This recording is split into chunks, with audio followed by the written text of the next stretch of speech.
right, testing. Okay, looks like we're live. We're back. This is gonna be episode 2 of No Man's Sky Origins Permadeath Plus Challenge Run. The challenge being no upgrades, staying with the starting ship, not using portals. Um, what else? Uh, yeah, no economy crashing, so we have to make units the hard way and basically that also no scrapping ships, starships to make nanites. Also, nanites are gonna be just given throughout the game or missions, but not through any grinding, methods of money making. So just to create a more difficult experience, but just for fun, it's a challenge I read on a thread, and I thought it might be fun. So uh, today we started this playthrough, and yeah, just trying to like test out the challenge and get my feet wet. It's not a speed run. At this point, I just want to get familiar with it. Maybe I do a speed run. I don't know. I think that would be fun. I've never done speed runs, but I've watched some and they look really interesting. So it might be fun to do. Not sure, but yeah, that's what I'm trying to answer here with this playthrough too. Um, but yeah, so we're gonna be accounting for the total playtime. I'm gonna be kind of like playing like I'm trying to do a speed run, so trying to be as efficient as possible with all my choices. Um, and that just leads me to tell you about where we left off in these last 2 hours and 23 minutes that we played. We started out. We finished the main storyline up to the point where we get access to the space atlas. At that point, we already had a hyperdrive and warp cells. Then we proceeded to Polo gave us a direction to a black hole, and that's pretty much the main goal of this challenge run is to get to the center of the galaxy as fast as possible with all these extra rules and difficulties added. So then once uh, we were we were warp driving to get to this black hole. We only have 100 light years of distance in our starship's hyperdrive, so it took like 3 warp drives. But once we went through the black hole on the other side, we encountered a freighter. At that point, I created an autosave on the space station and then kept reloading until I got an A-class freighter. It only has 19 slots. We'll have to upgrade and maybe get a freighter. I'll see what it is. But that's another question that I want to answer. If in a speed run, do I need to take my time and actually get an S-class freighter with 31 slots um, or do I have to just I can settle with a smaller inventory size to save the time, of actually hunting for that freighter, because we don't have an economy scanner on our starship. That's an upgrade, so you cannot install that for the challenge run. So we're pretty much blind. We don't see what star system we're driving into. All we see is the species and how many planets it has, whether it has water or not. Installing an indium hyperdrive is going to be an upgrade, so we're only going to be able to warp drive into yellow star systems. Um, and we can use warp holes because otherwise it would be hyperdriving at 100 light years at a time.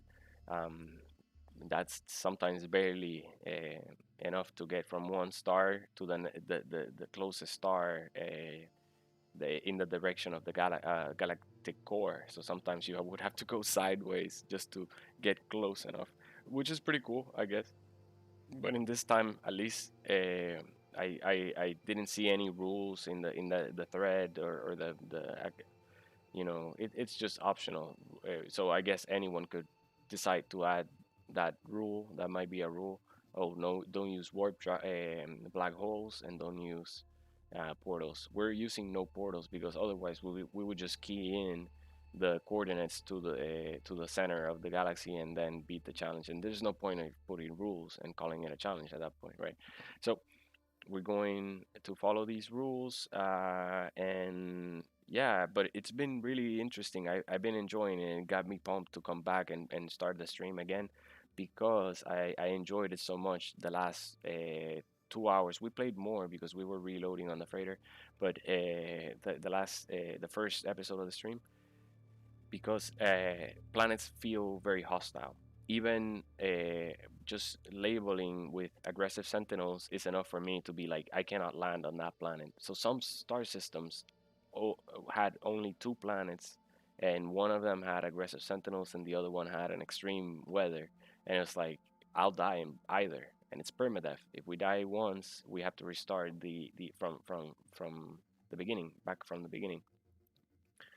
So that level of hostility from the environment, not to mention that our starship doesn't have shield upgrades or weapon upgrades, so enemy pirates are way more challenging, and our efficiency in fuel consumption is incredible. It is the worst that you can get, literally, because we have the basic starter ship that you get without any upgrades. But it is what it is, and it makes the galaxy feel way bigger, way more hostile, way more dangerous. Makes me want to think before I make a decision, whether I want to land on that planet and go digging for salvage data or not.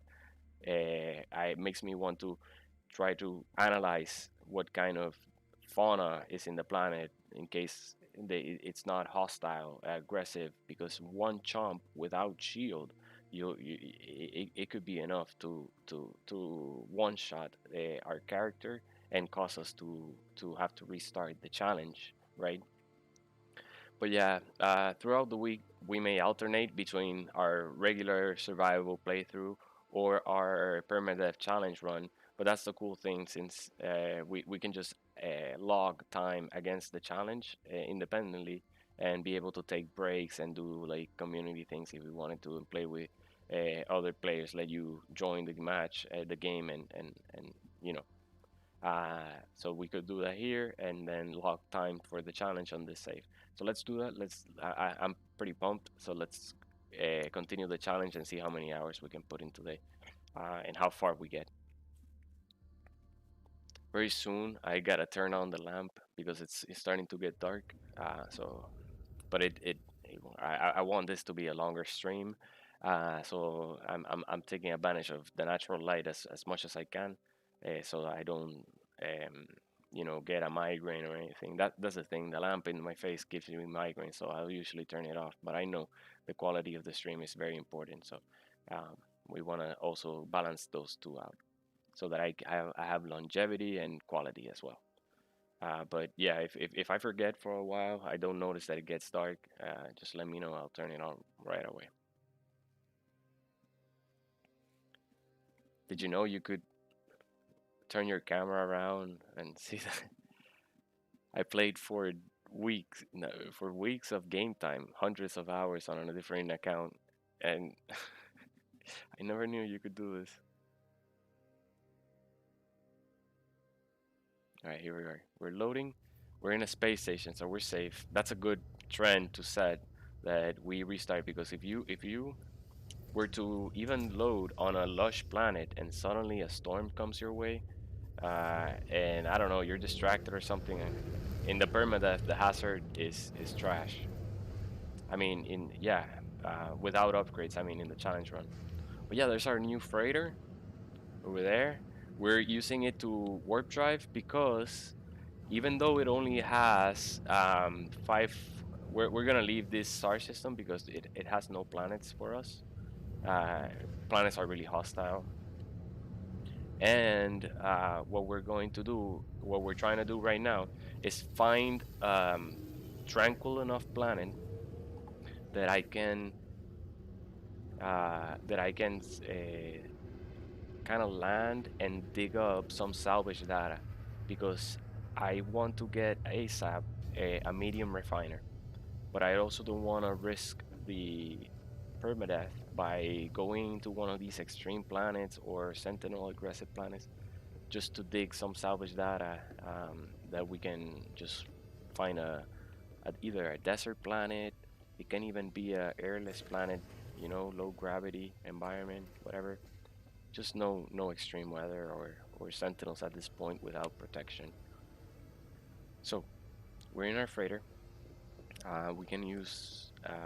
Okay, so the reason we're gonna use our freighter is because it also has this extra.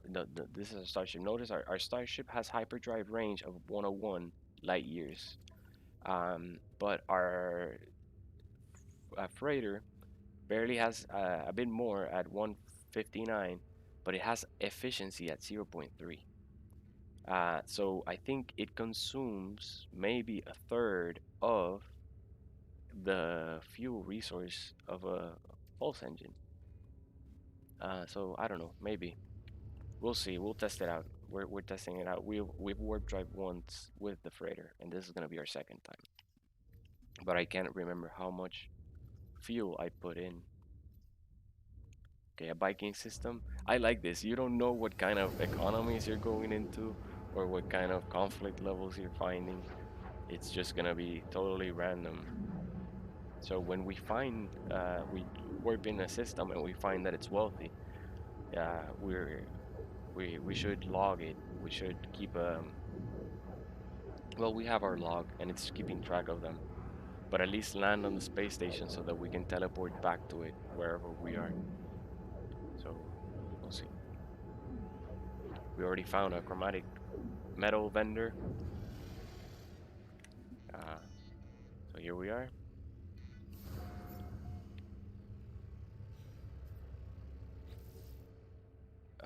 So let's see what kind of system this is. This is a fledgling system, so it's very low economy. It looks like it has planets, but none of them look lush. It's tranquil, so it's not bad. We could look because salvage data doesn't matter what kind of economy it is.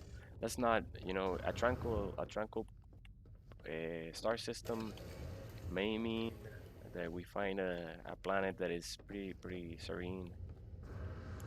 So let's see.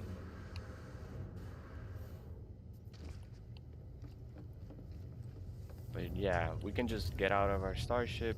I mean, our freighter, scan around the planets, and then go back in. I I think in this kind of play style, it would be convenient. Aggressive sentinels over there. It would be convenient if you could scan planets without having to leave your freighter. Alright, this is toxic. It's not extreme planet. It is toxic. This looks like a volcano planet.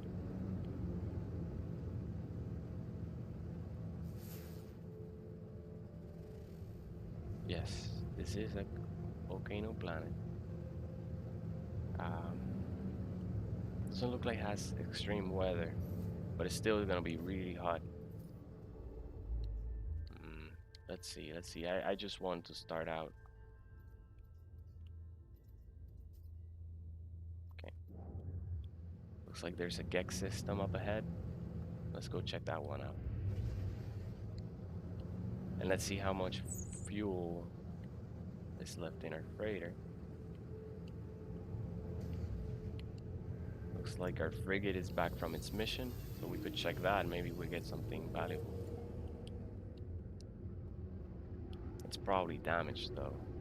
And it's gonna be a waste of time repairing the frigate, and it's not gonna contribute to any time uh, towards reaching the center.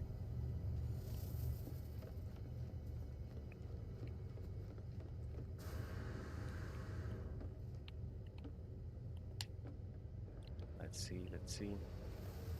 Another star system. Yeah, like an observatory, like a outer camera scanner, maybe like a drone that from here, from the cabin, you can like, activate and remote control the drone, scan the planets, and then exit the camera, kind of like a camera. Maybe like something like this. Just you're hovering in the drone. It's a camera. You have a filter that makes it look robotic or like a screen feed. and then you just scan, boom, or do something else.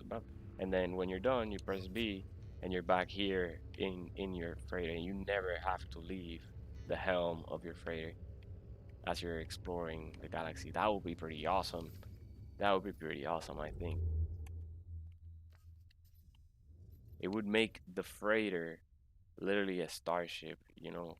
But you could and your starships are like, oh, once you finally found a place, then you kind of like deploy your starships and go exploring. But it's not like you're just traversing all this in a very small vessel and then your freighter is following you. You're actually driving the helm. That would be amazing. Why don't just one robot? It would change the entire dynamic. I don't know. This I know. I don't know. But and the freighter now with the upgrades of Desolation patch, yeah, it ran out of fuel.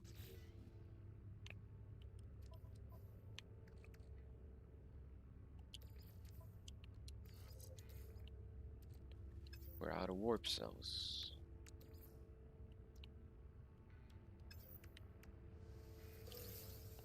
Starship. All right, so can we have one antimatter housing? No, we're just shy of ferrite dust. All right. Yeah, we need to find a planet with salvage data ASAP. Let's try this. This is a fledgling economy, meaning that they're gonna have barely any ferrite dust to buy. Okay, but enough for one light jump. We're pretty much borderline stranded in terms of warp drive, and we don't know the star system. In this case, we landed in a fledgling economy, so it's gonna be difficult to at least buy resources. But let's try that. Let's see how much we can and make a mental note of how many resources to expect when we land on a fledgling economy, a failing economy, or just a one-star economy. Planet over there. Sorry for the frog, but here we go. But I like a lot of the repetitive mechanics of the game, kind of like upgrading your suit, finding upgrades, and uh, are kind of put aside and let you zero in and focus on survivability and difficulty of time management, resource management. Everything you do costs a lot of resources and time behind it, and there's a lot of reward therefore unlocking warp hypercore, for example. All right, so they have copper, they have almost 1,000. I cannot directly put into my freighter, buy into my freighter, because we don't have the materializer. It forces us to use our ship, our starship, as kind of like a shuttle transport vessel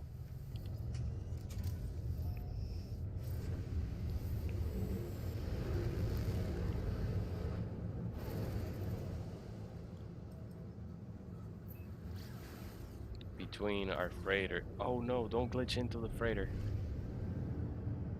That would be an instant death. Okay. Um, can we teleport things into our freighter? No, we're not on board. So we couldn't do this. Nope. Yep. It forces us to, for example, if we're using our freighter to hold resources for our base, to build our base, we have to actually fly up to the freighter, load our starship and our exosuit as much as we can, and then go and place them, um, then come back up. So it creates that sense of like um, substance of the materials. They're not just readily available all the time. I like the game keeps this ability, that if you don't install any upgrades, it's just very, very, very hostile. Freighter, Freighter.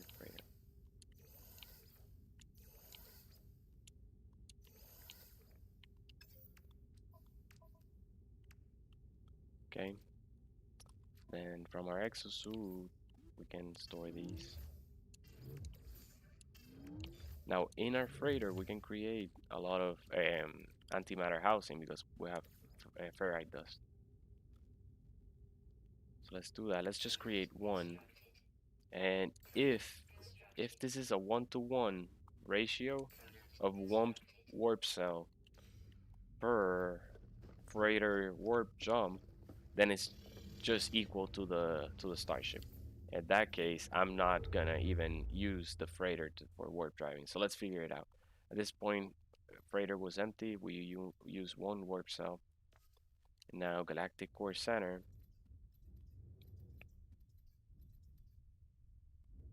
Okay, I thought I recharged it.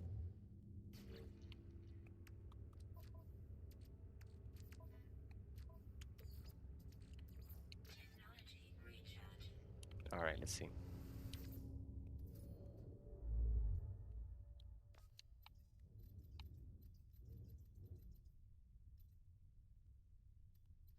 Nice. We have plenty of planets. Next upcoming star system has 6.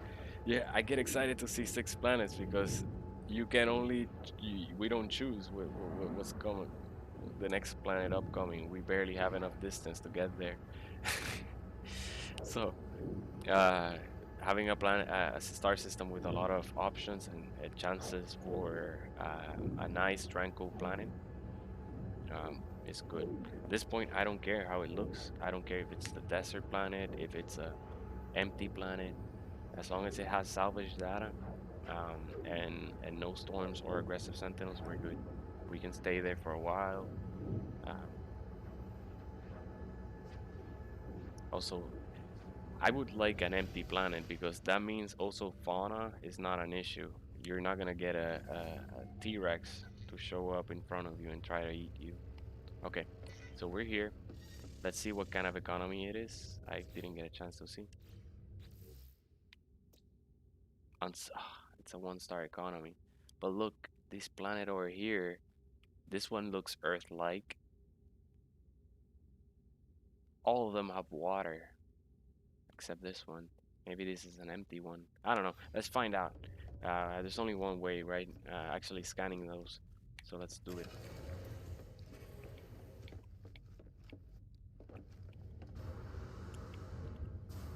Yeah, but I'm really liking this, and I want to document every minute of the challenge until we get to the center.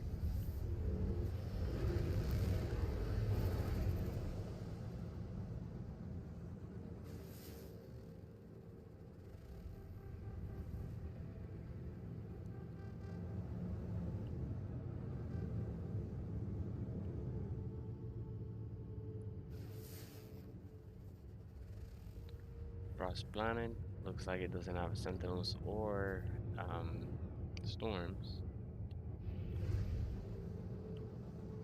By storms, I mean extreme storms. Oh, that looks like a lush planet, but it does have extreme storms.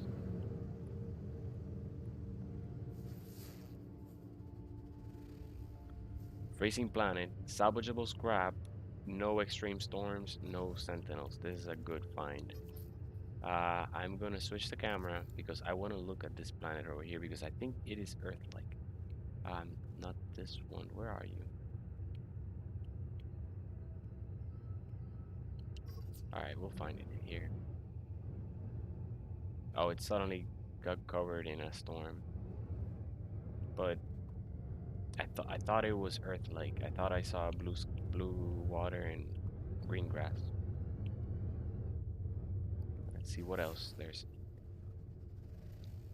We have a radiated planet. Nice. Looks like a beautiful lush planet with blue skies and green water. Nice. And it doesn't have extreme weather or sentinels. Let's check this lush planet out. It would be a bit better for the salvage data than the freezing cold planet. But since it's an archipelago planet, it may be difficult to find flat land depending on what we get as the terrain. But looks like we got flat land. Yes.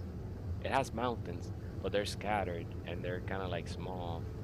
Not like the terrain is just entire slopes and steeps. Yeah, this is totally traversable. Look, it looks beautiful. Look what we found. And it has a freezing Hoth-like planet without extreme weather, that we can go and get salvage data and turn it into profit. So I think we found ourselves a home. Let's just cross our fingers now that we land. And oh wow, it looks amazing. Look at that. Oh, we can settle here next to the star bulb. There's gonna be star bulb everywhere, I'm sure. There's a cave system.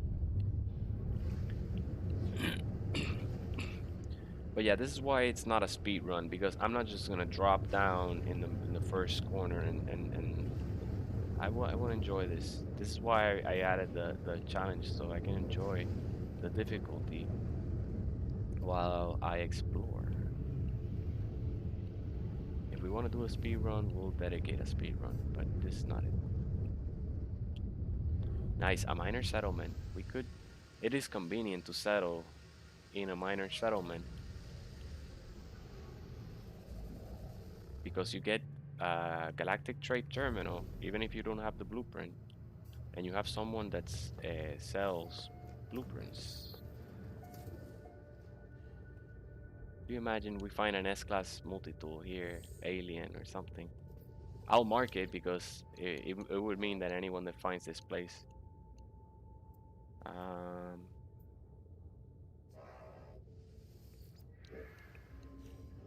okay, probably got it wrong. I didn't know what the question was.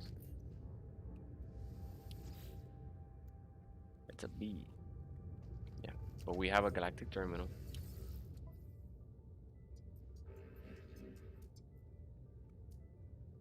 And this one sells navigation data.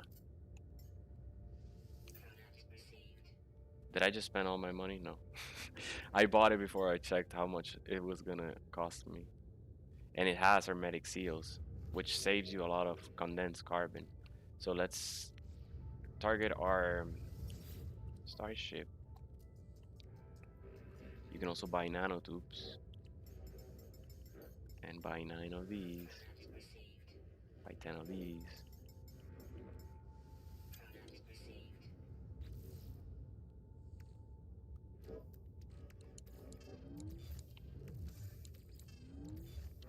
We have microprocessors.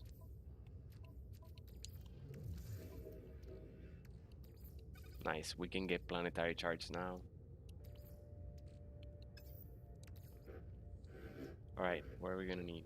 Just metal plating?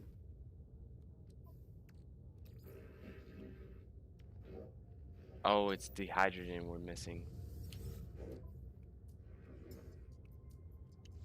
No, the hydrogen here.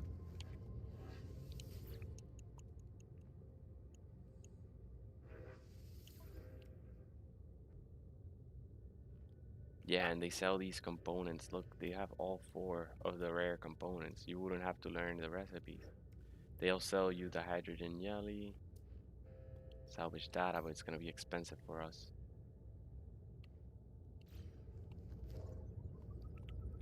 Let's get some nanites.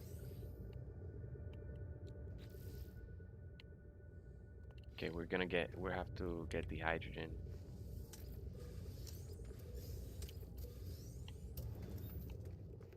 Ah, but yeah, man, this is our place. It has salvage data. It's not that abundant. I've seen planets that are just completely covered in salvage data. Alright, let's check out the species. A Yoshi elk. It's like a strider Yoshi-like creature. A turtle with um, mushrooms on its shell. A giant hound dog thing. Let's see. I'm gonna get close, but not too close. It might be hostile.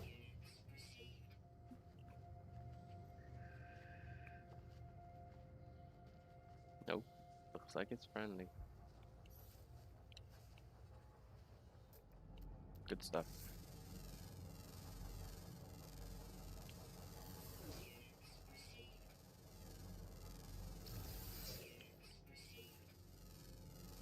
I see the hydrogen up ahead.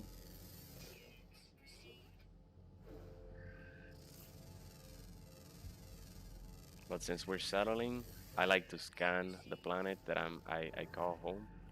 You know, um, take the time.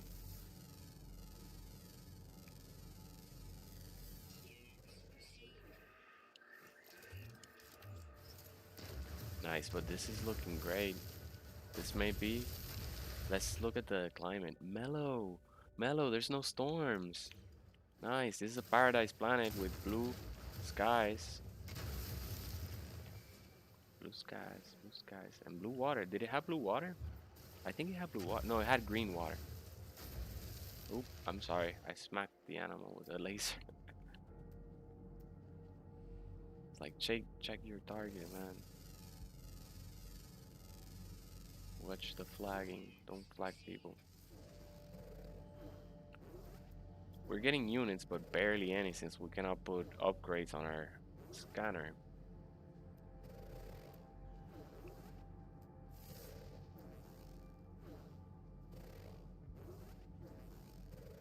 There was something here. There is.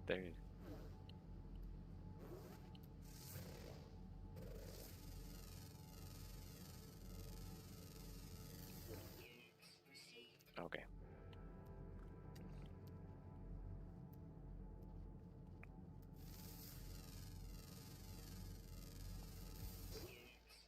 I like to look at the birds up close here. Look at that. We got finches. Awesome. Those are rare. To get a completely looking bird, like normal looking bird.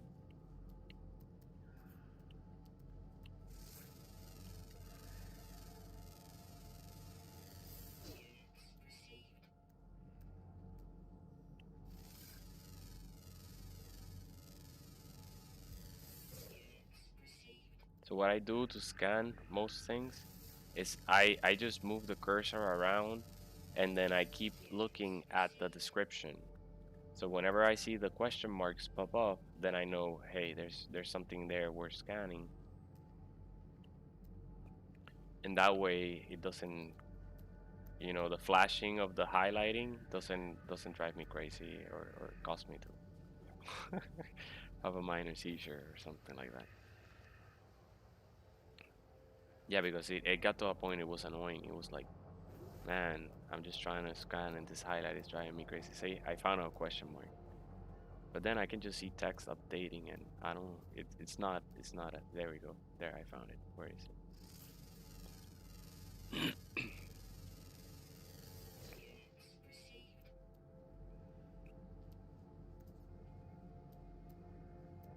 Look, and we have a rare metal element spawn, floating crystals. We cannot harvest it until we get our Minotaur.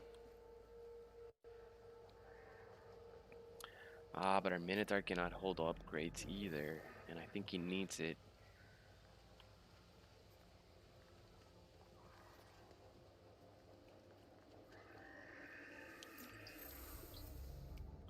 Alright, let's get the salvage data we came for.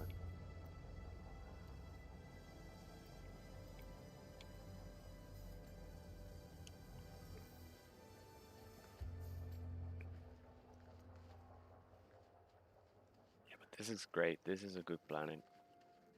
We can do harvesting here and, get resources.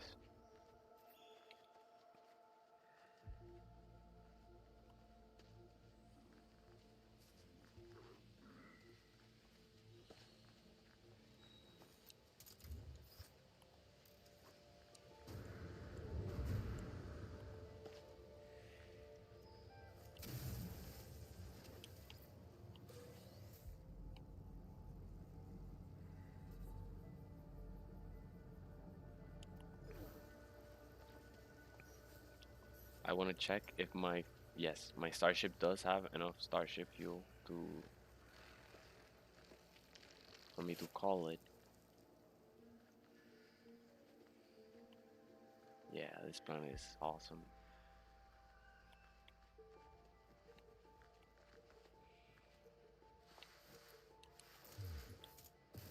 I want to get as much the hydrogen as I can because, as you can see, we're running through it really fast.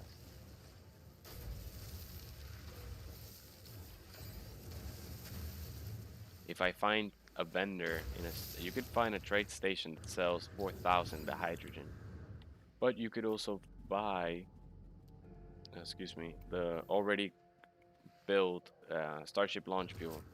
Ouch! We stepped into the hazard plant and it hurt.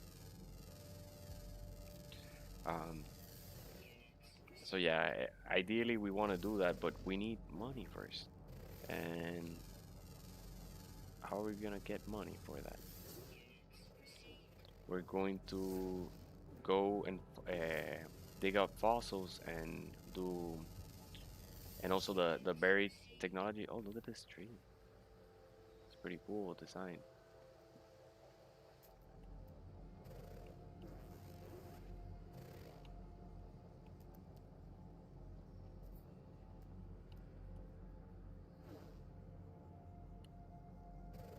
There was some question mark here.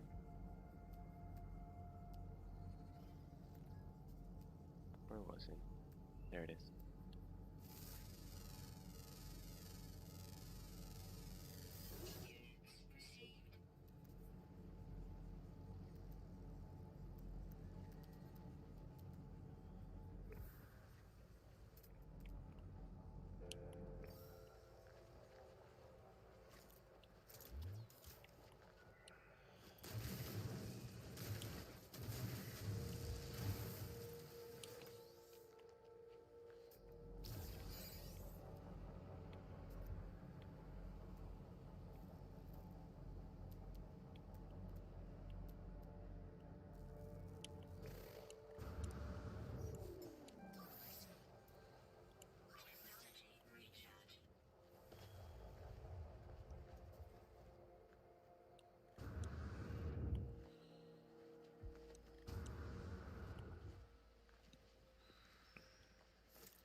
Alright, we're getting plenty of modules.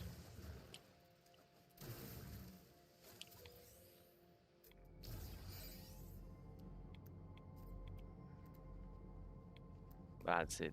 The next one is really far away. Let's recall our starship. See how much we have. How can we only have 5? Because we found this instead. A fragment discovery data from planet concerning local fauna. It is marked as having been collected by a local Geg explorer, age infant. I opened it and it gave me nanites.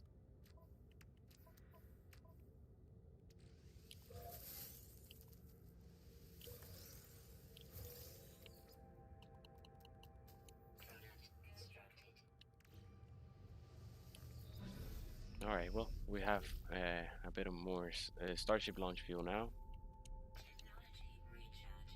And we're halfway to a medium refiner.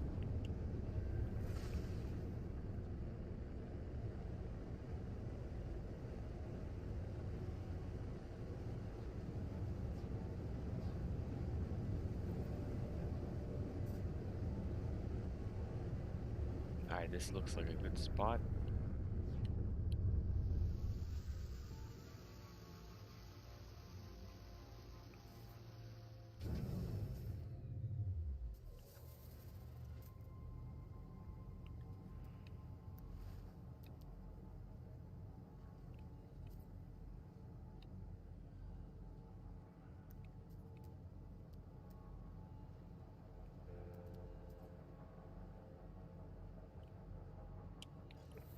Wow, buried technology is really difficult to come by. I'm gonna switch planets.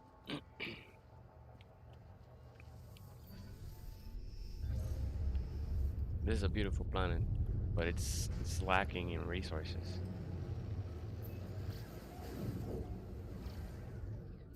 What about that planet over there?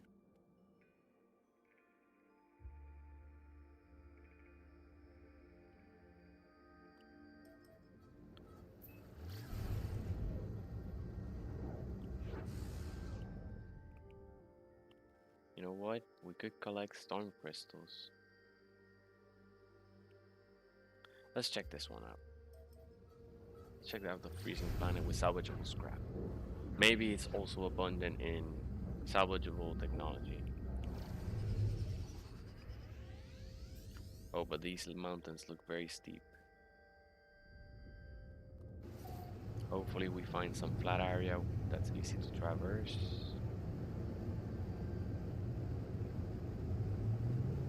Yeah, it looks fine. It looks fine. Plenty of trees. Let's settle here.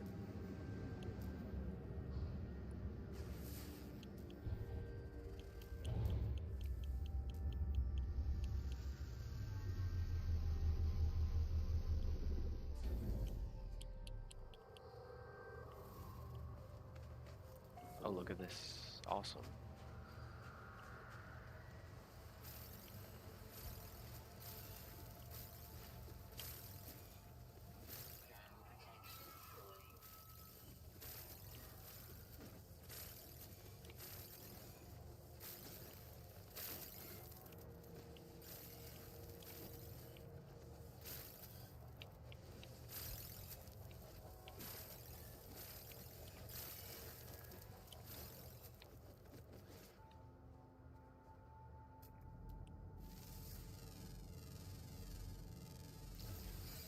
I already see salvage technology. More over there. Look at these giant things.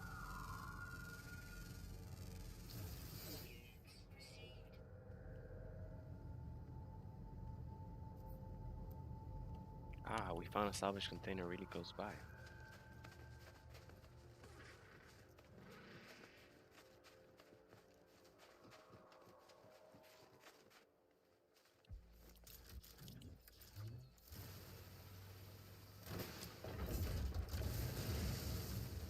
This looks like a big one. It was partly above ground. You can tell by how many casings it has. This one has 2 casings, so it's not the biggest. But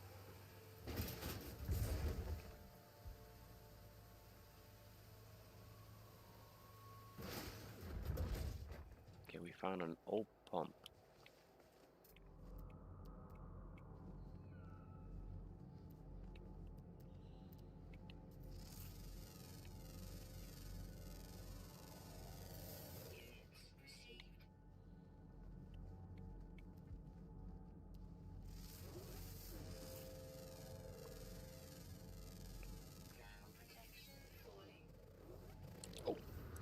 Oh, oh. You gotta be careful when you're scanning things and moving at the same time.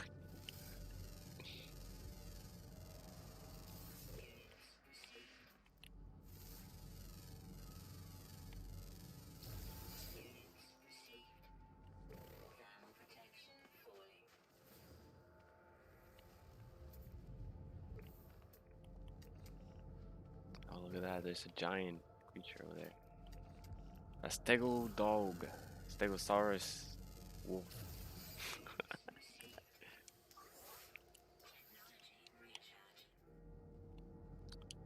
Or Stegosaurus wolf is nearby a technology module.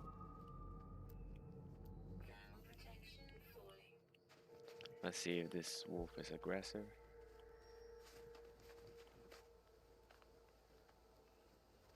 Oh, it is hunting.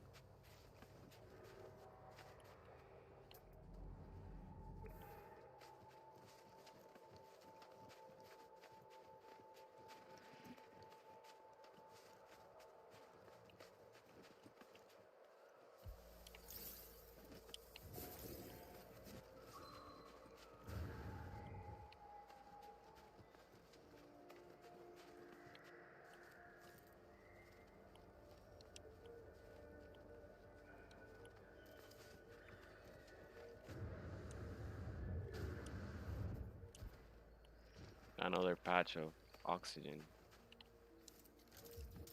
Alright, let's collect it because that saves us units from purchasing. And we're gonna need specifically oxygen to make a ton of condensed carbon.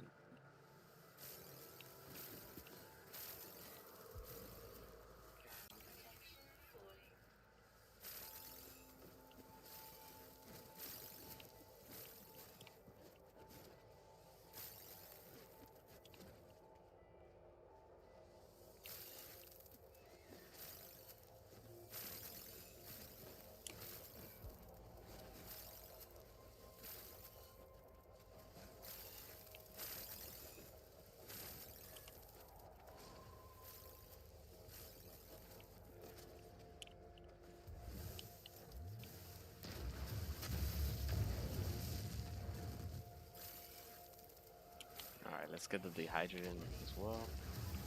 That way we don't have to recharge later. Alright, they're not happy. Let's get out of here.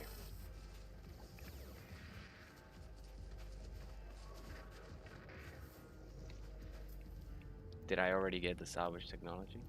Yes, I did.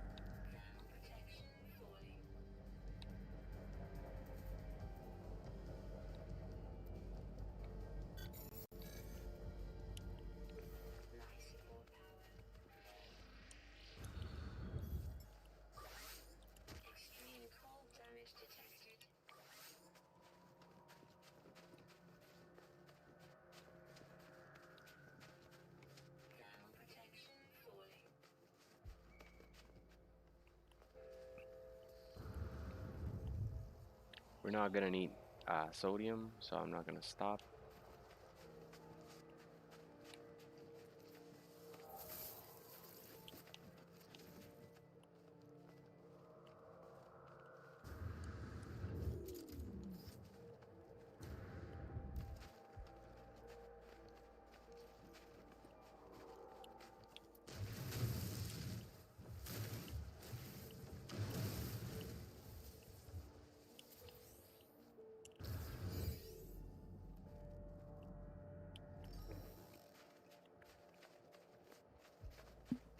Let's see how much we have. Nice. At this point, we would be able to unlock the medium refiner. Let's keep going. 10 more. Or however many we can get here, because if we get the exocraft as well, that's even better. We can get between the buried technology modules way faster, way quicker.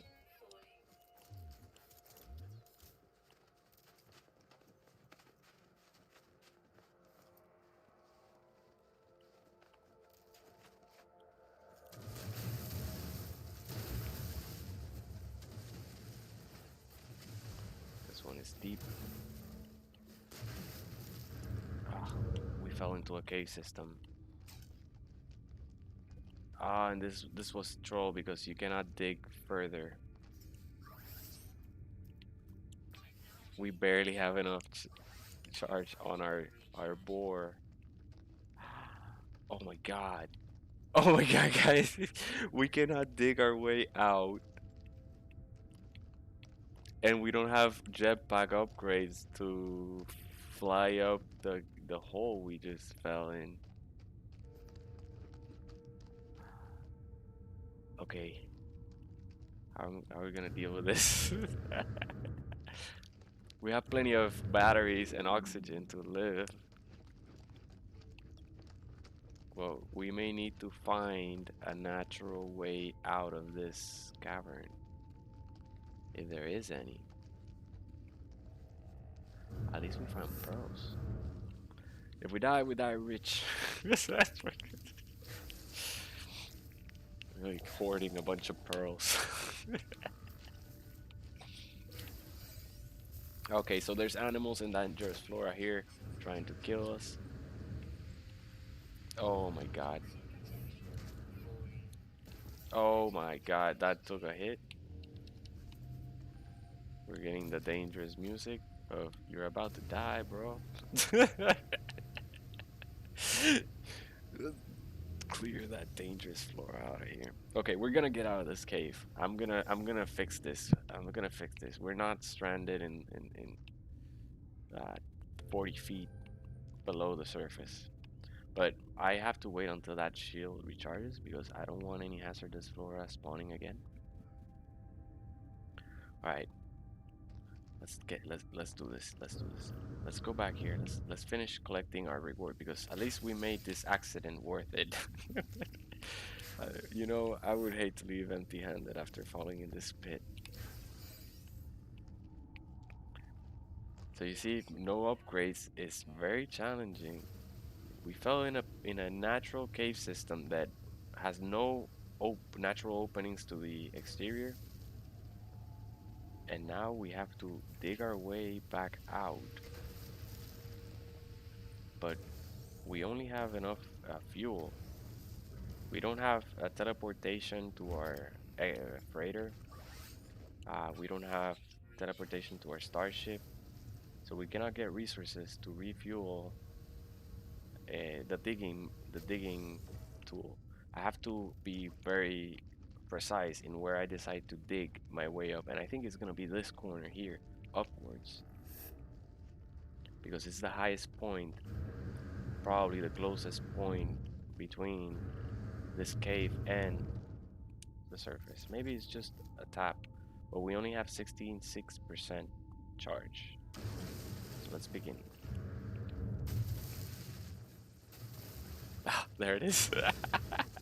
We're out. We're out. Okay. Awesome. Awesome. Let's avoid doing that again.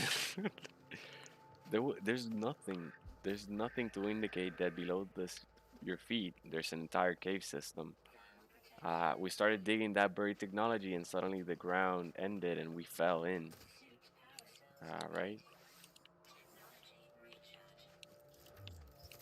So yeah, be careful, permadeath. Let's dig in an angle to avoid that happening. We're running low on charge, and I think this is gonna do the same thing. The same thing. It's below the mesh, so we cannot reach it.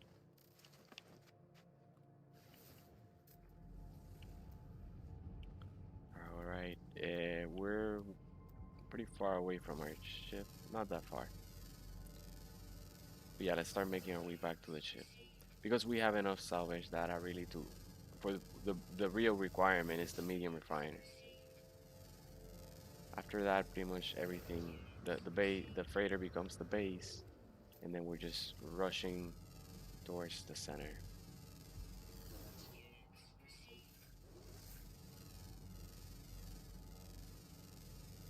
I think maybe this challenge is meant for a speed run really, because at this point you don't have any reason to go back down to a planet, because you can buy the oxygen in a space station, refine it into condensed carbon in your freighter, and also buy chromatic metal to make all the warp cells that you want. So all you need at this point is warp cells, endless supply of warp cells, and just a bunch of time to get to the center.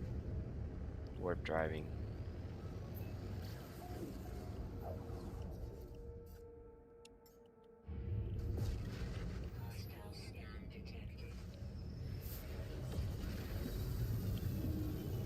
So maybe instead of that, I don't know.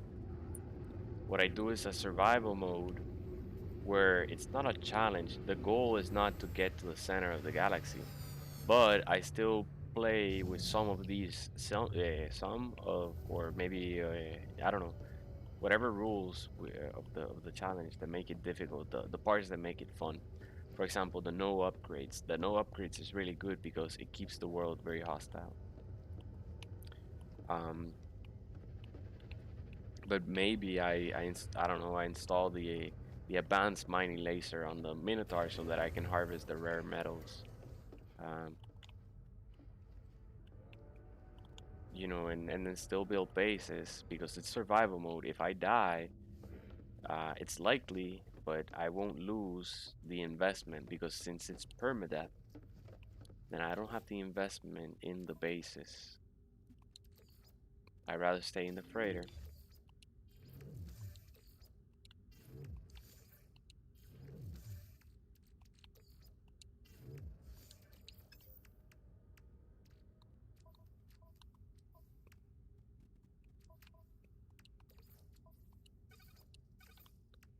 All right. You see, we have plenty of chromatic metal. Um, we just need that medium refinery, get a bunch of condensed carbon, and at this point, it's warp driving. And you don't even have to stop to explore the planets. You're encouraged not to stop because it consumes time to just go randomly exploring planets. Oh, look at this shuttle. That's a pretty cool, interesting.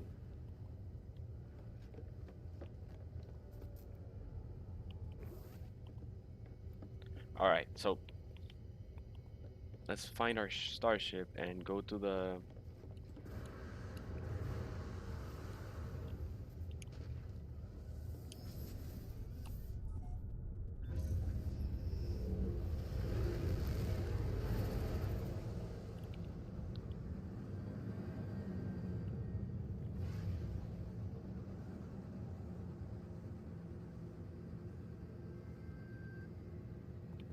All right, yep.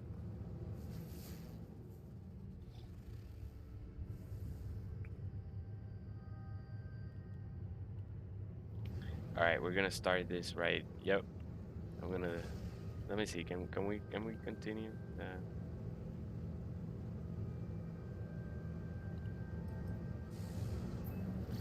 Salvageable scrap. Yeah, I'm refining. I'm refining the playstyle. I want to do a challenge run, but I want to refine the rules. Like, not necessarily make it about reaching the center,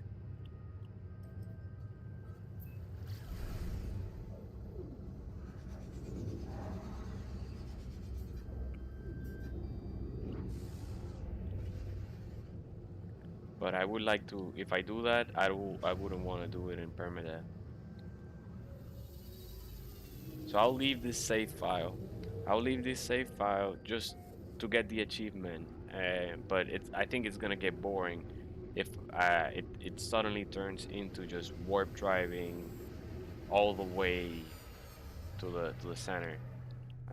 We would only be stopping either in our freighter or in our space station to buy things off the terminal, and then for a long period just warp driving, warp driving, warp driving. So it suddenly sounds not so interesting anymore. The rules of the challenge sound amazing, and I've had so much fun up to this point. But at this point, the challenge is gonna shift. It's gonna be like straight warp driving, and because the goal is to get to the center in the shortest amount of time possible.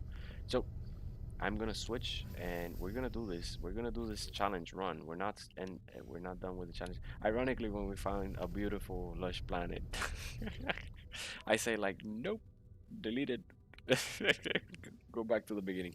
Okay, yeah, I'm sorry, guys. Yeah, but hopefully it's gonna end up in a better quality of gameplay.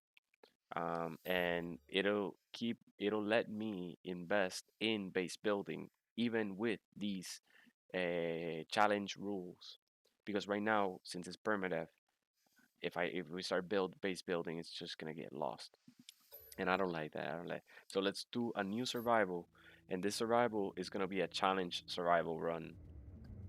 Um, and then we'll use that permadeath in order to get the achievement for reaching the certain center in permadeath mode. But that's gonna be its own thing. Like, it's not gonna be a speed run or a challenge run there. Just to get the achievement, I'll do that on my own time, probably sometime whenever. Uh, but yeah, that save file is ready. It's ready to just produce endless amounts of hyperfuel, hyperdrive fuel, and get there. So this survival, what I want to do is preserve the no upgrades rule, preserve the no portals rule. Then I want to let let myself install, for example, the survey device. No, maybe not the survey device. We don't need the survey device. But I mean the advanced mining, at least on the Minotaur. So I want to be able to use Exocraft, and Exocraft be actually something that be encouraged by the set rules. Because, oh, look at this. We appear in a beautiful, beautiful freezing planet. Birds welcome us into the new universe. Chirping away. Alright, sorry, that's weird. Okay, but yeah, looks good. Looks like a good start. Let's see if we get a cave.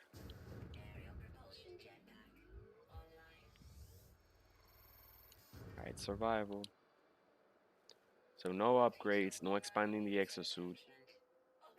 We can purchase multi-tools. Can we purchase multi-tools?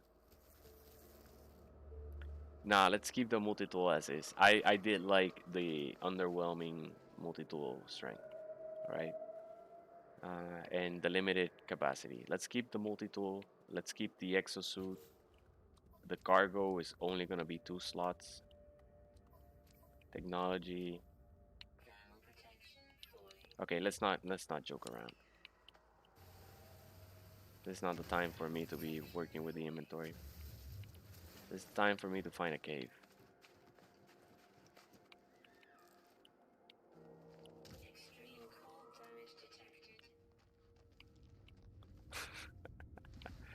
A little pocket here, but it's exactly what we needed.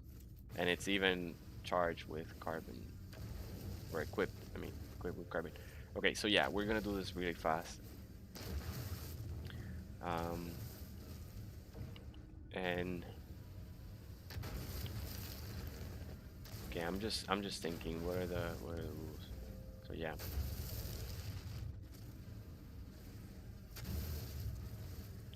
Underwhelming. No upgrades.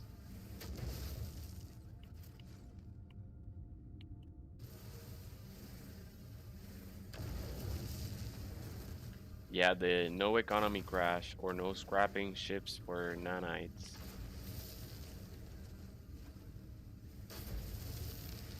But yeah, even the freighters, the derelict freighters are gonna be very dangerous because without upgrades to our life support, our oxygen is gonna drain really fast. Our hazard for our gold is gonna drain really fast.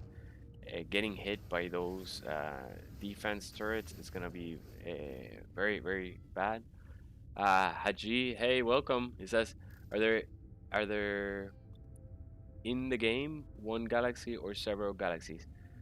No, there's I don't know, thousands of, well, there are 50 galaxies, but each galaxy has millions of star systems. I think, I don't know, a lot of star systems, more than you can visit. Each galaxy has more. But then they have 50 galaxies, and then you can move from galaxy to galaxy by reaching the center of that galaxy, and it'll be like a wormhole that takes you to another point in the universe. All right, we need ferrite dust here and upgrade and equip our scanner. So we're gonna use that cave as a makeshift shelter now.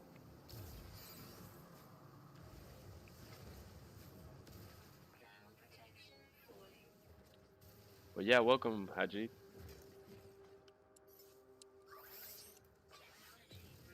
Okay, let's let's get out of this new stage ASAP, right? We're gonna need a bunch of ferrite dust for that.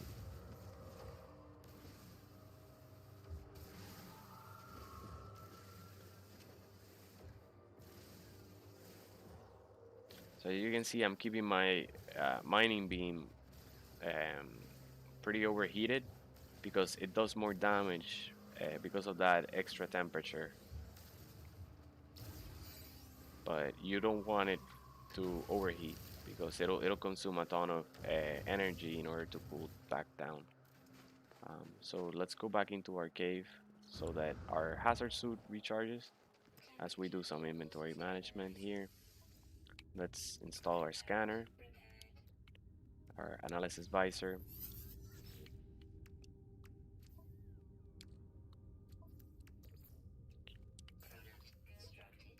These are just absolutely essential. Okay, next we can open these geodes and get more ferrite dust. Let's shift these over to the technology slots so we get extra space. Now we have to find our starship, and we're gonna be looking for sodium along the way. So I want to mark my starship, and I can see it even if I don't have my scanner active. The hydrogen, we're gonna need the hydrogen jelly.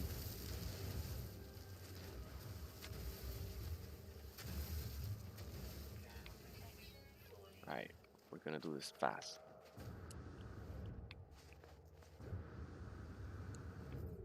You gotta be careful not to fall from a high altitude. This condensed carbon, pretty good. Now, keeping an eye out for sodium.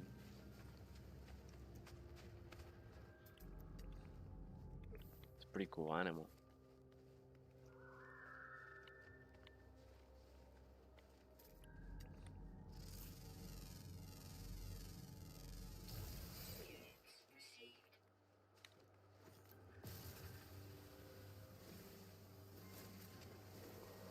Yeah, this condensed carbon should save some time. We would have to refine it, otherwise we can just collect it. So I lost the ship. Where's the starship? There it is.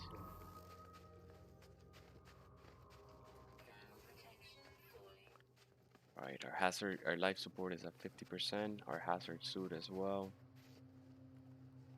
Still don't see any.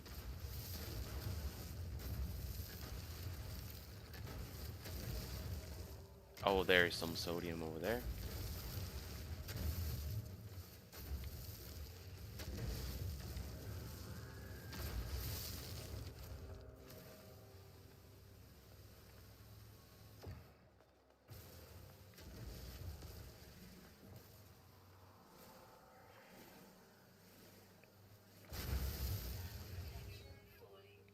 Alright, let's make our way towards the sodium. Wait. Starship is this way. Here's sodium. Okay.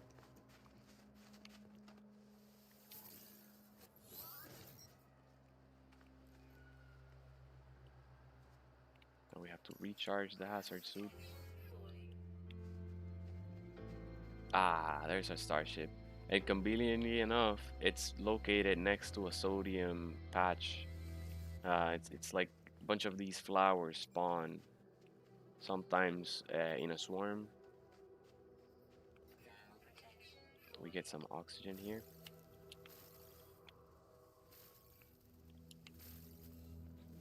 Let's make a metal plate. Drop a refiner.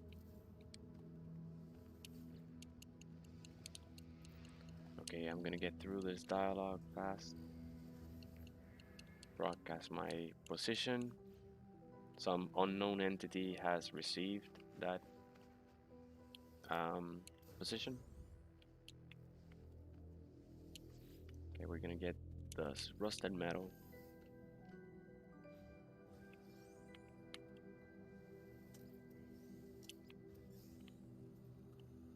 I'm practicing if in case I wanted to do a speed run. But in a speed run, I probably skip looting these and then just go to the mission stuff, which would be getting inside the ship, iteration, Atlas connection intermittent, launch thrusters offline, pulse engine offline. I find myself alone on a strange world, unequipped and in danger. I have no memory of how I got here, no sense of a before. but this ship at least seems to recognize me. The controls react to my touch, or at least to that of my exosuit. I am not dead yet, and this ship is a lifeline out to the stars. I read the log. Log, unavailable, substituting data. Exosuit, connected. Suggestion, pilot should perform maintenance. Select desired repair path. Repair ship maintenance. Systems, Self-guided repair protocols initiated. Alright, our pulse drive and our launch thrusters are both critically damaged. We're gonna need hermetic seal in order to fix it. Metal plating, we're gonna need. We're also gonna need the hydrogen jelly. Alright, something happened.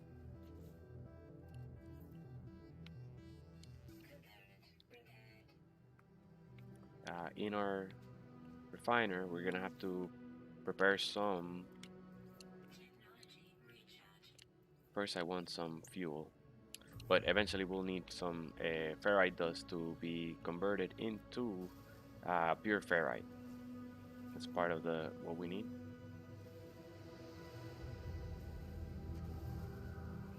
So I'm gonna collect while that cooks.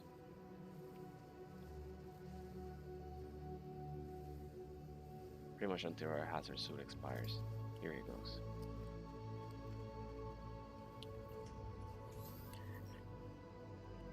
Our iteration functional. Starship critically damaged. Vital ingredients missing. Unable to synthesize required components. Pulse engine requires hermetic seal. I request assistance from the automated diagnostics. Recommendation. Iteration comparison reveals hermetic seal nearby. Salvage planetary chart from distress beacon cache. So it looks like whoever was here and crashed the ship or something also had a planetary chart for the location of the particular blueprint that we were gonna conveniently need to fix our ship. So that's kind of odd, at least worthy of taking note. Now we're going to drop in this ferrite dust here and let that prepare while we let our hazard suit recharge. Haji says, what is the goal of this game? Should you fight two aliens? Are there aliens? Yes, there are multiple alien species. The goal is exploration. It's a big open sandbox. Some players make the goal to reach the center, but reaching the center, there will be even more exploration, a whole new galaxy to explore on the other side. There is a storyline that tries to explain the setting and the lore of this universe, the story of this universe, and what's going on, and why are we here, and why did I wake up in this starship, and why everything is laid out the way it is before me.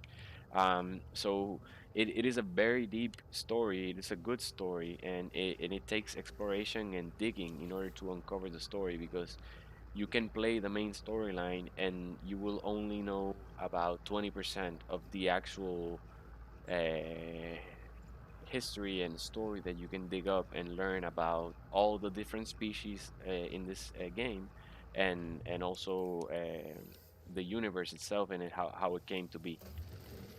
So it's a really good game. I've played this game for a long time, and I just keep coming back to it and never put it down.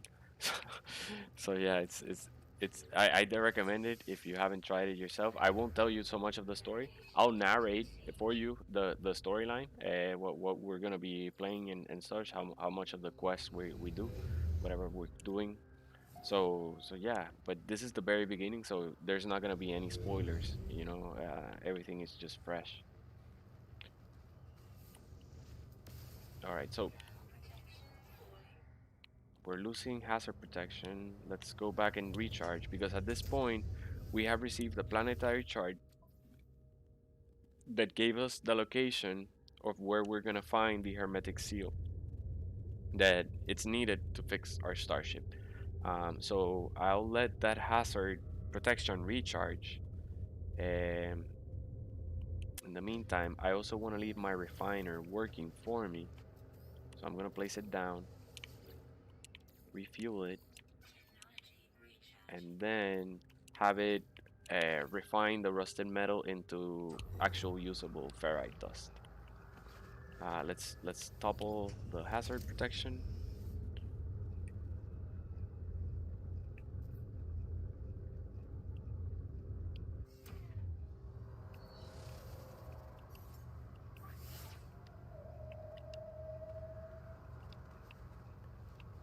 All right, we barely have any oxygen.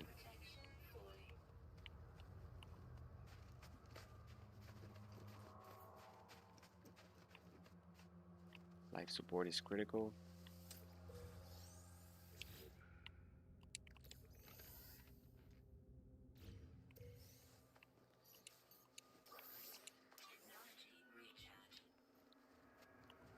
We were able to recharge using some oxygen. Our destination is just beyond that hill. That's plenty of far away, plenty far away.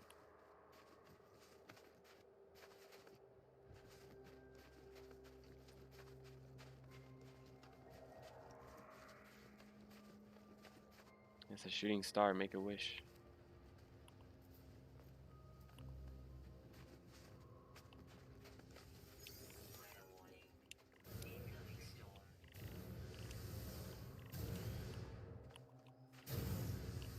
So if you collect one of those flowers, it'll upgrade your jetpack for a while.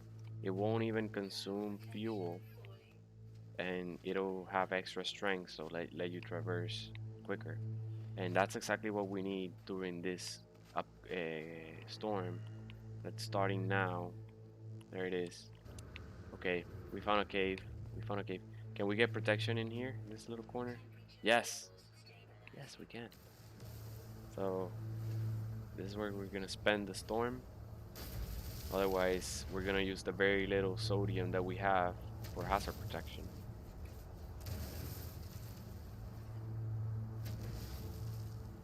But it's a good time. We're gonna make the time worth in the investment. We're gonna be harvesting a bunch of carbon.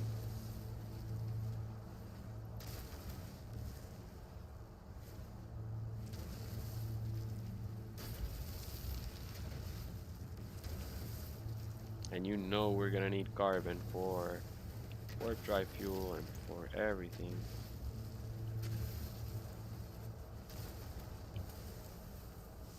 Now we can just stay here with our mining beam borderline overheated, and look, just like a little burst is enough to collect everything. We're dealing 100 damage on each tick. This actually saves a ton of energy of the mining beam because you're pretty much doubling the damage. No, you're more than doubling the damage. It naturally does 40 points of damage. Now it's doing 100 points of damage each burst, and still consumes the same energy over per time.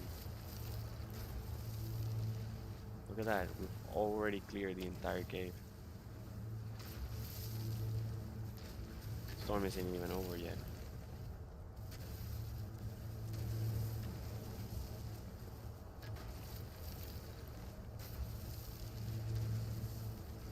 This is how we do. Oh, I overheated. Started singing, got cocky, and lost the pattern. You see, now it's way slower. It takes a while to overheat. There it goes. Alright, storm's gone. See how much we earn. Whoa. Almost 1,000. Exactly. 1,000 carbon. Oh, don't fall into a hole.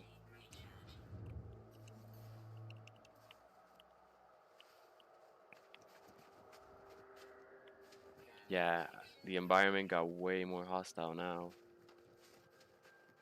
Once we reach the shelter, I'll turn on the desk light so you can see my face. I know it's getting dark over here.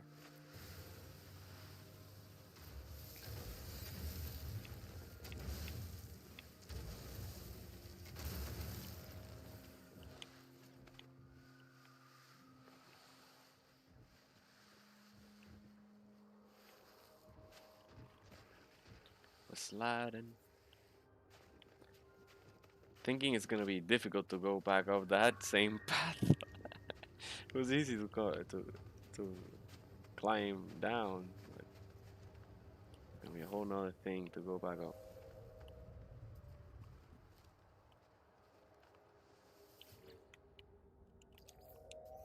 We want to keep some of these rusted metal because it's a very good source of ferrite in the before you get to the space station. Once you get to the space station, you should be buying metal planks um, over there.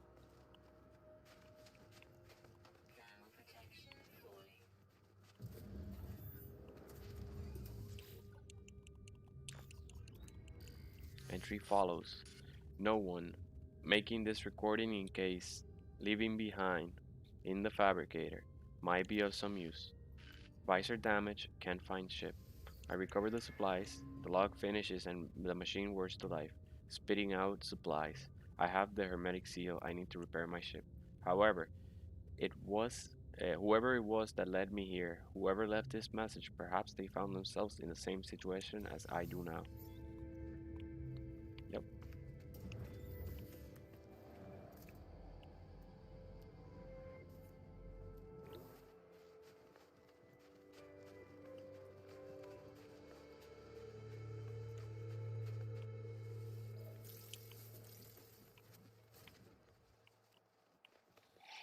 Alright, we gotta find our way back.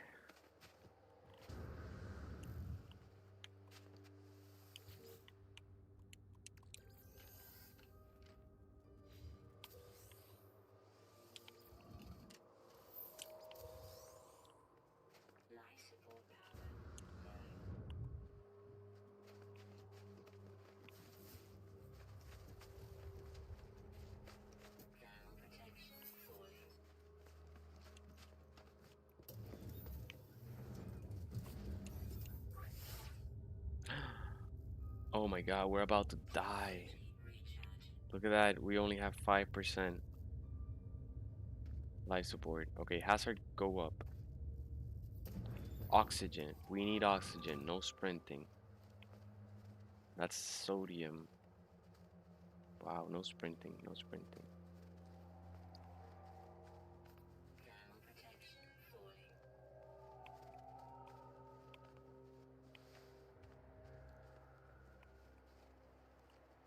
Hazardous flora when you need it.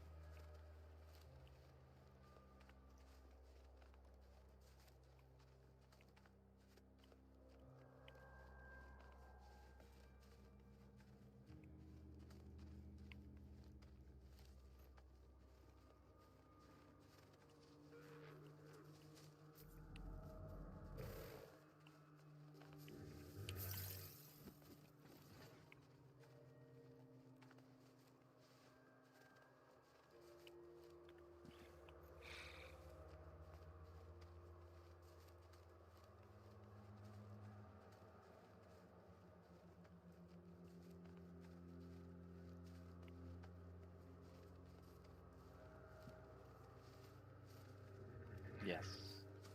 Hazardous flora. And then we take one breath. Uh, At least that lets us probably get to the starship. But still, if we see any more flora, we're gonna harvest it, of course. We have plenty of carbon. We don't have to stop for carbon. We could use dihydrogen. At least as much as we can get without stopping. And not falling into a pit. So we have to be able to look at where we're going.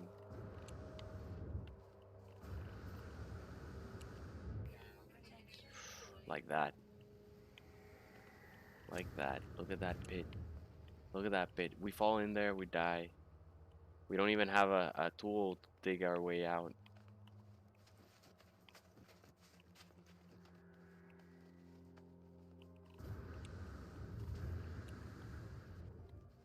That jetpack is consuming our oxygen.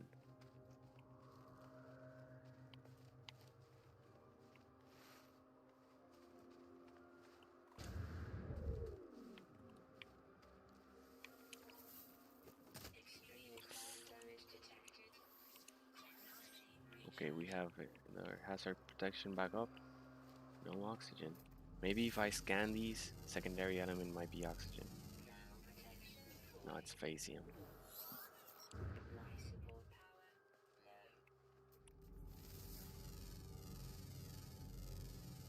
Secondary element salt.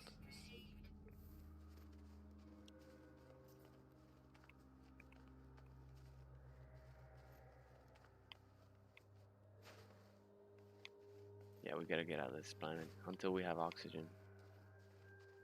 Barely any oxygen.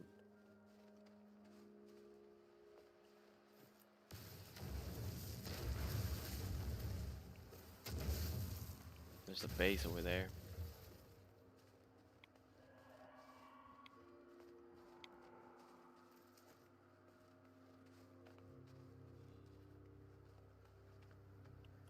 Hazardous flora.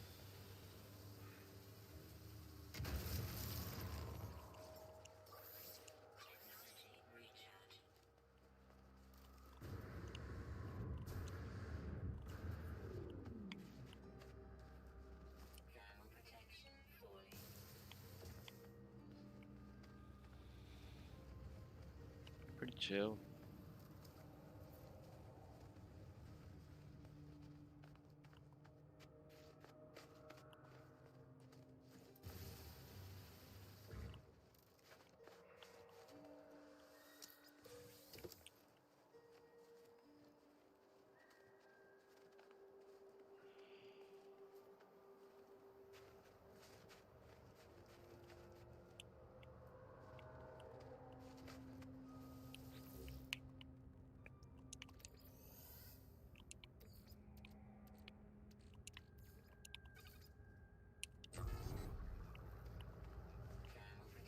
We made it back to the starship. We're able to use hermetic seal. We just now need the pure ferrite, which we already have.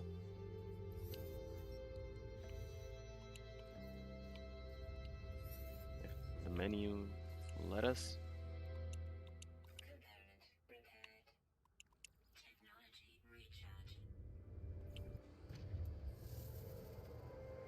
Powder snow. This planet doesn't have storms. This is a good planet. And it has salvage data. Looks like it has plenty of it.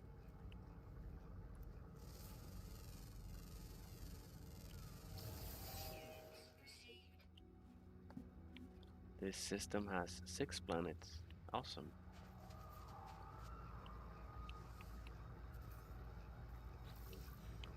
Alright, we're low on oxygen though.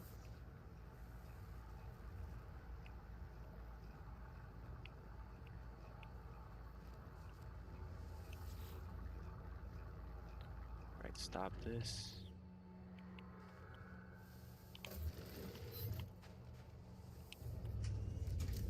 We're gonna go to the space station, and at that point, there's no point in getting more ferrite dust from the...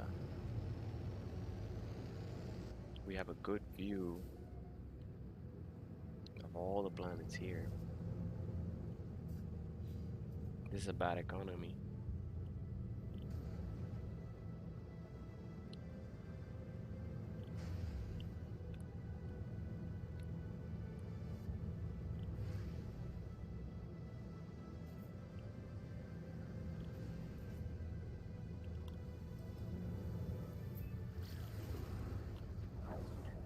Alright, we've tested the starship. The starship seems to be operating at capacity. Incoming transmission, please identify yourself. I stay silent, I listen. You are not alone. Follow them. The broadcast ends as strangely as it began. The final piece of the signal appears to be a set of planetary coordinates. I input the coordinate data.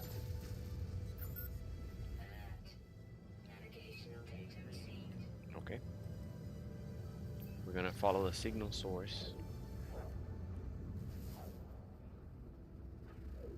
That is a barren planet that we're headed towards. It means a desert. Looks like it doesn't have extreme weather. We found a toxic planet that has salvageable scrap. The star system has 2 suns. This planet is a irradiated planet. Might be good to get a bunch of uranium, but we could still buy uranium. No big deal. Oh,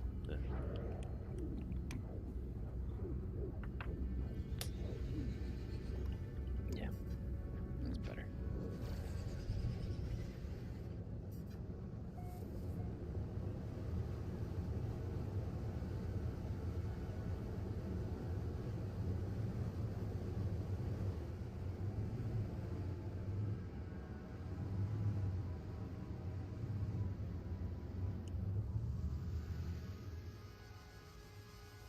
Looks like it led us to a piece of damaged machinery.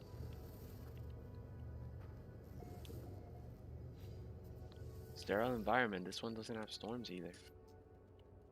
Decipher the signal.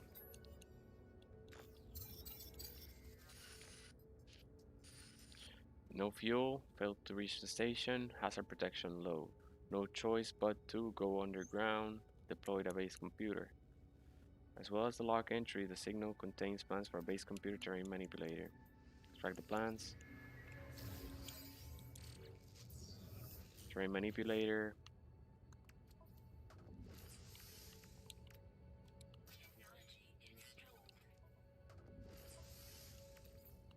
Carbon nanotubes. We need 2 of them.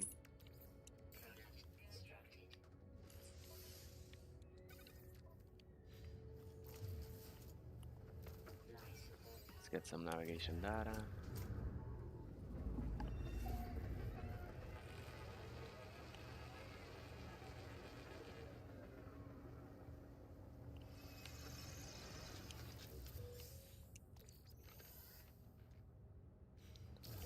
Alright, so we have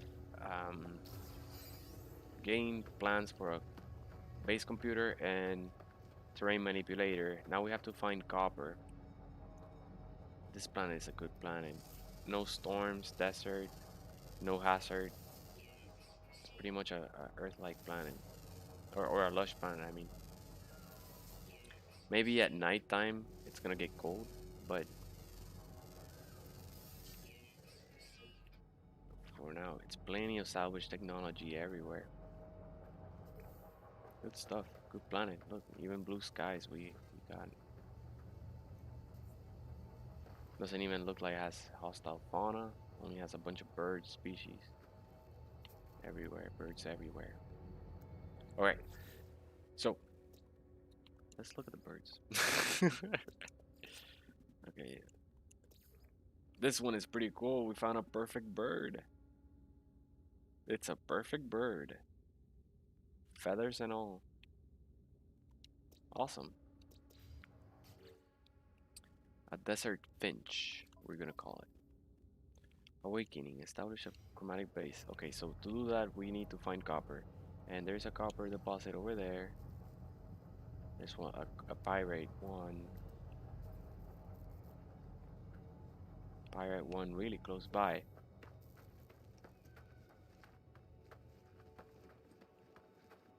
Oh, it's in the mountain. Well, at least we found oxygen.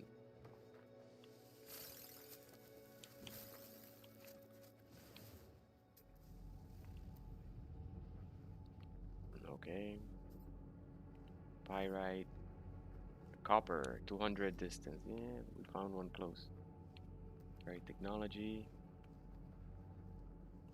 Okay, there's great technology here. Let's get this. Because I know my memory. I'm gonna forget that that was there. And I'm just gonna get on my starship and leave. And we need these. We need a medium refiner ASAP. So I'm gonna take the time in this planet to get 10 buried technology modules. We have to move our starship. We have to move our starship.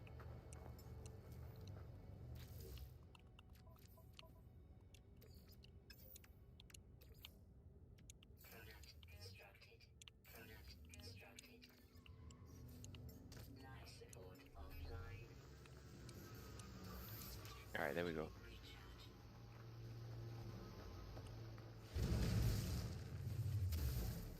Yeah, we need 10 at least in order to to learn the medium refiner, which will let us create a bunch of condensed carbon needed for the warp cells. Sorry, I'm the worst multitasker. I thought that was closer. It's a whole mountain away. Okay, let's go. Let's just get the copper. This is the copper we need. It actually has a buried technology next to it. Watch out, the mountain ends here. And look at what's below us. An entire ravine. Alright, let's go. Let's climb this way. Awesome. We found 2 oxygen plants.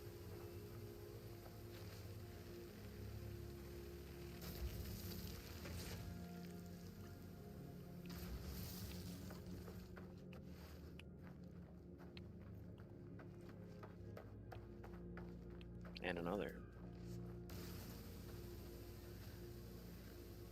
I like the system we started in. We have a perfect freezing planet with no storms. And also a desert planet with also no storms. Yeah. Both of them blue skies.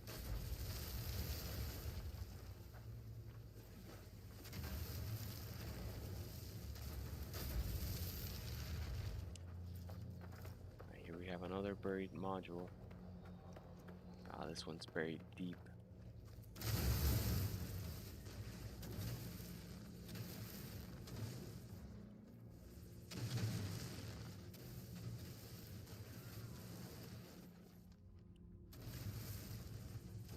Hope we can reach it. Oh yeah.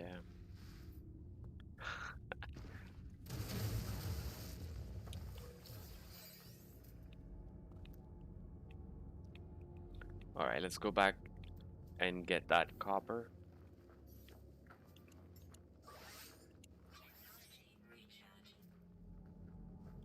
Here's some hazardous plants.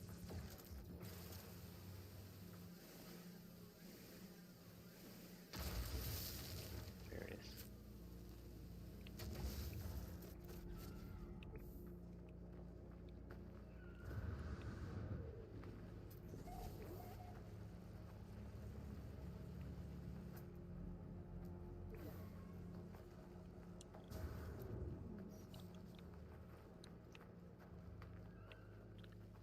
Maybe I should have climbed up the hole that I carved out because I've had to walk all around the mountain.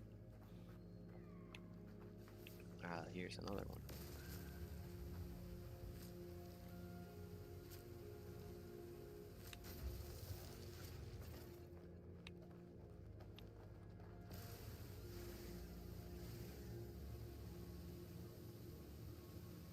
Pretty chill. Oh, and we stepped on one.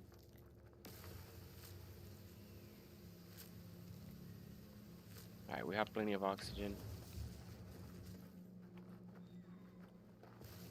Nice. This is a good planet. It's easy to traverse. We can get an exocraft, and then it's not gonna even need upgrades because, as you can see, we're not receiving any hazard damage.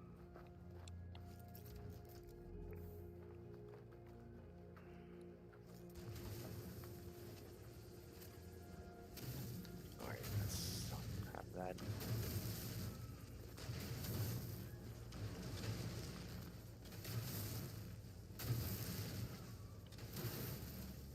And we're gonna dig a bit. We don't even need that much. But this chromatic metal that we are gonna generate is gonna let us create a bunch of warp cells. So we do want a bit of it.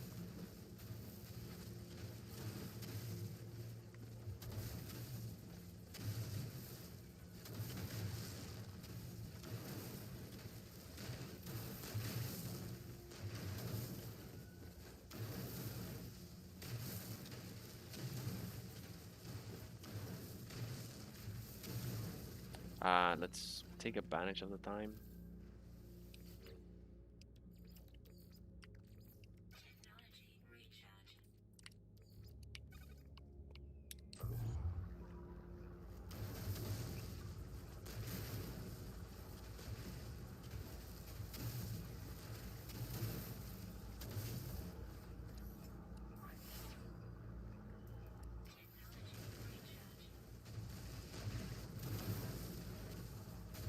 Alright, we almost dug up the entire node.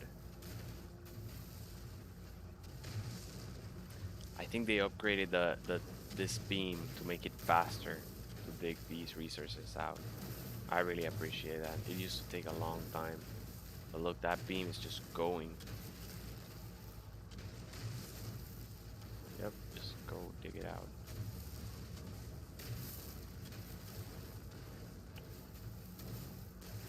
Optimization, what a code optimization does. You can make more ticks per second, more function calls. Thinking it as a programmer here. Alright.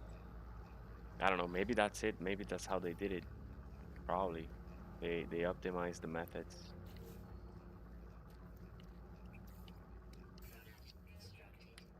I'm gonna create another one so that we don't have to wait. And we're gonna drop in the, where is it? Here's the copper. Wow, only 116. Oh well. We have 4 salvage data. We need more than that. We need more. We're also gonna refine the carbon. We can pop the ferrite dust.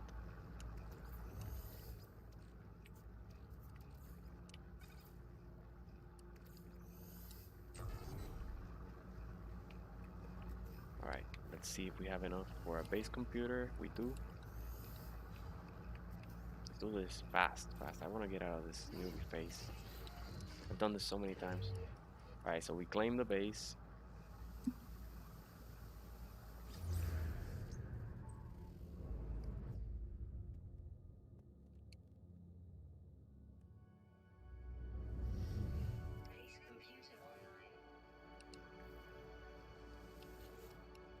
Accessing log from previous owner. Entry follows. Storm sweeping across, but construction supplies low. Depositing shelter plans while need to. Back soon.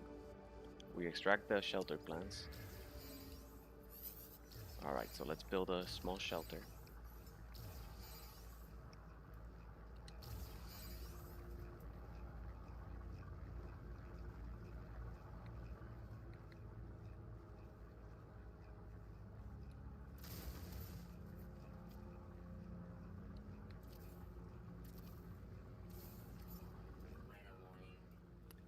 We will build it minimalistic.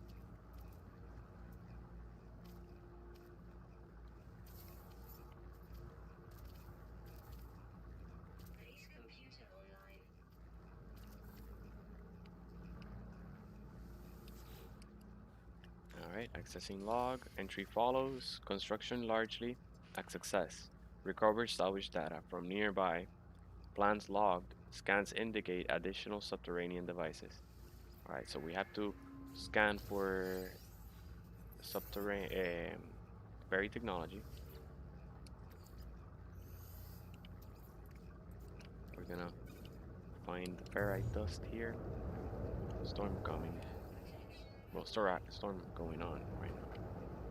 Let's empty this so that it can keep going. If it caps out of the ferrite dust, it stops refining, obviously. But yeah, we can enter our new shelter. Drop a research unit, and we'll need magnetized ferrite and carbon nanotubes. Let's drop the carbon nanotubes, but we'll need one of the refiners.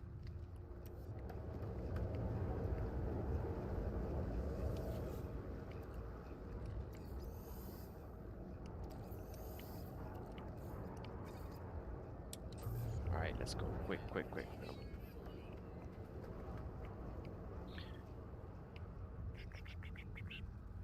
We don't even need that much. How much we need? 20. That's it. It's done.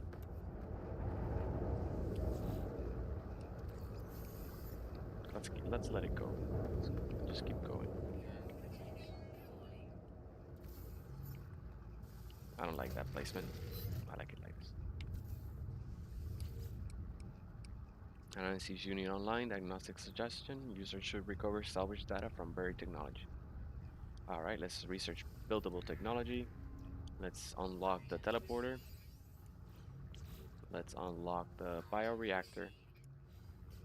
and electrical wiring. Now, in order to build a teleporter, we're gonna need 2 nanotubes and 4 platings. Let's get the 4 platings, like it tubes, and let's drop it somewhere. Let's use this kind of paint.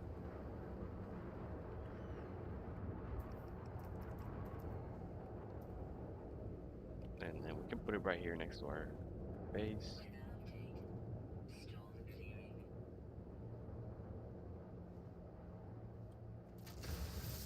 Then we'll need another plate in order to place down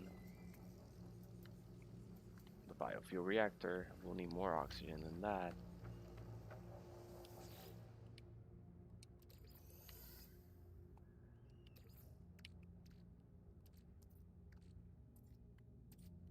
Oh, here's more copper. Yeah, I thought 100 was a little low. Okay. Let's refuel.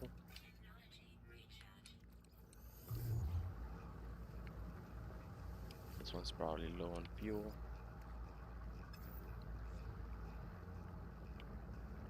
Alright, let's access the...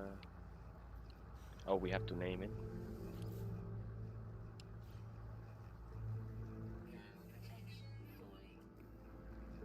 No, we have to build the biofuel reactor. There's some oxygen over here.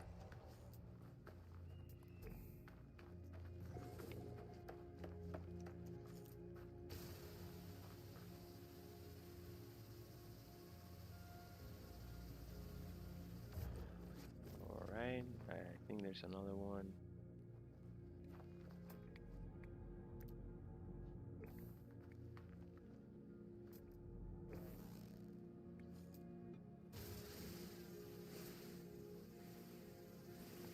We gotta get through these plants. I'm not gonna climb down here.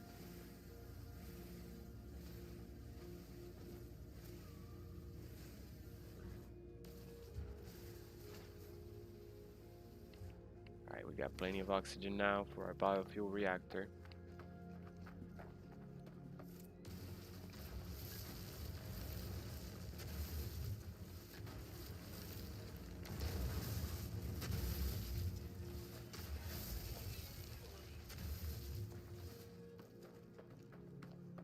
Alright.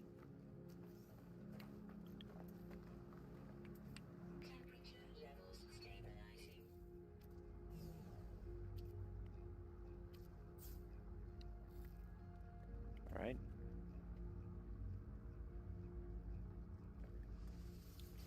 Select furnace tank. Alright, let's... You only have to put in a little bit in order to complete the mission.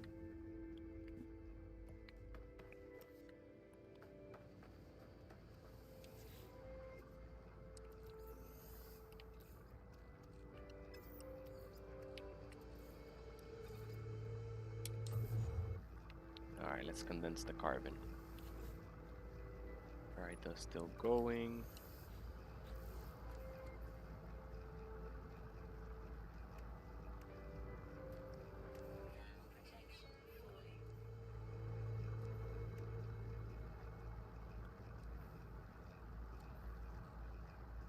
Alright, good stuff.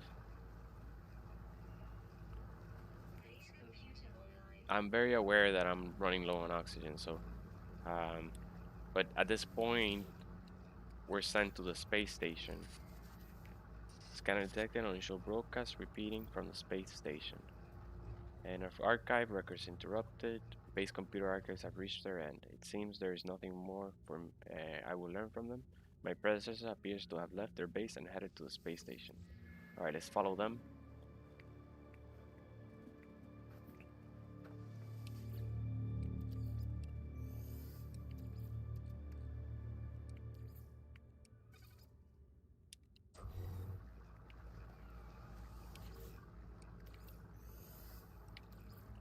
Let's recharge these.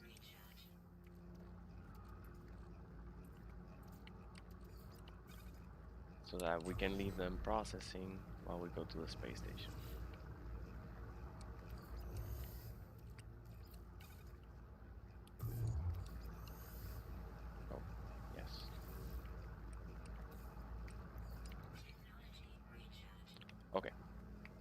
head out.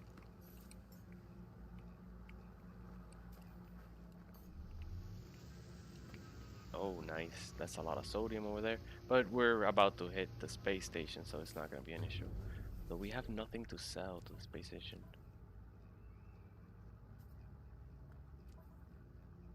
Yeah, we don't have anything to sell. That's sad.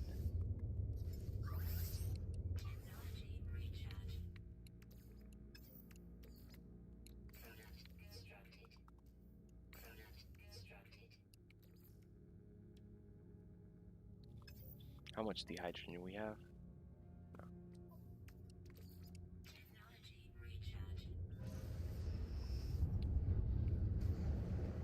All right.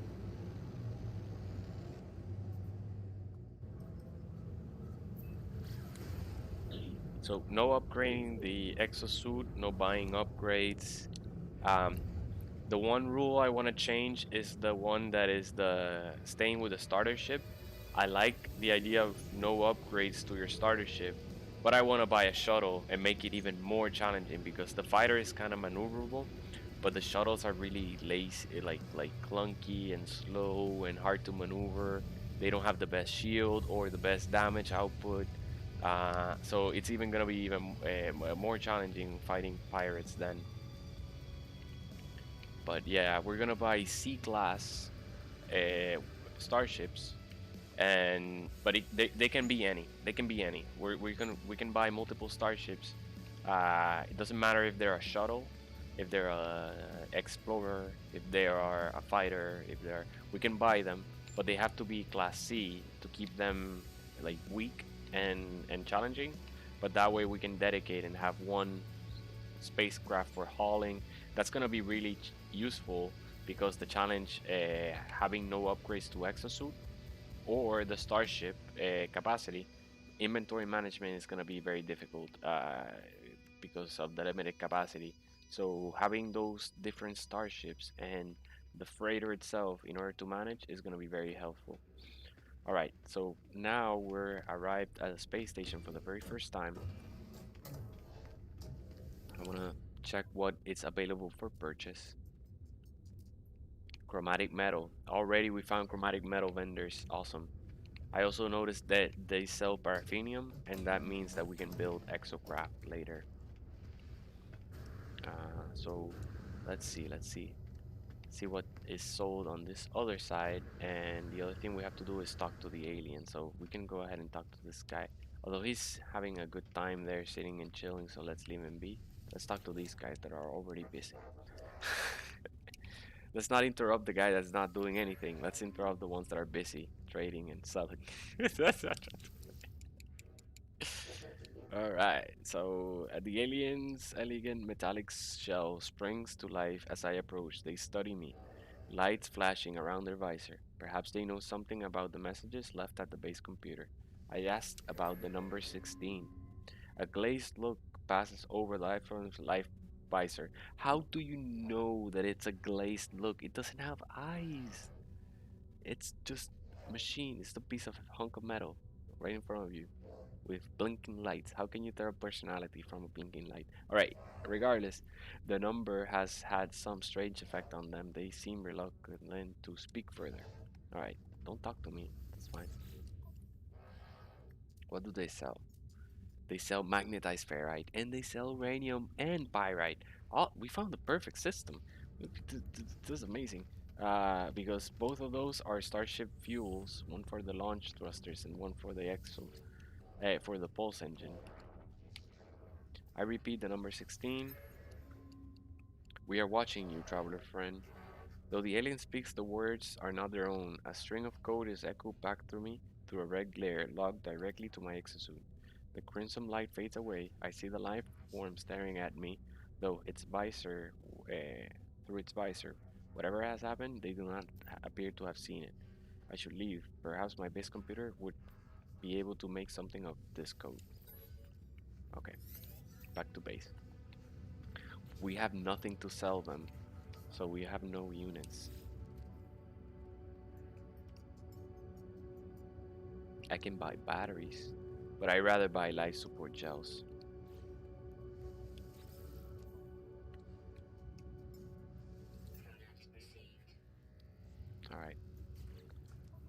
So these replace our need for replenishing our life support with oxygen, raw oxygen. At this point, we can use the teleporter.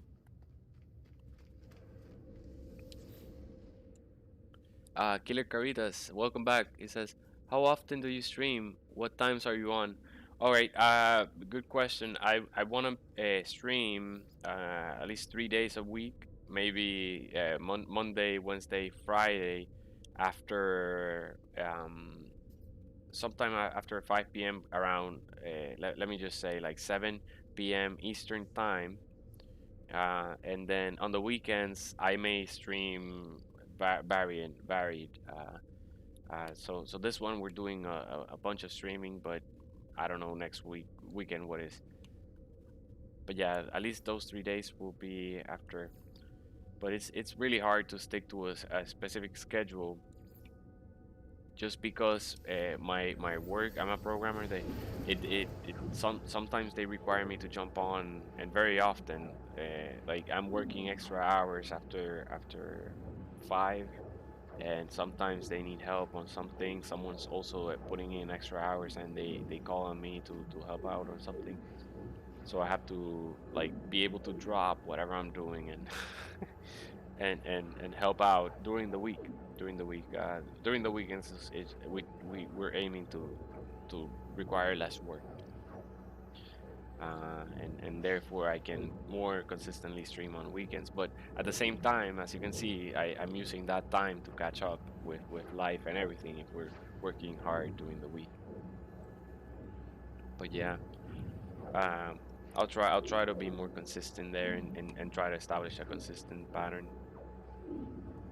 That way, it's not like, oh, drop at the last minute.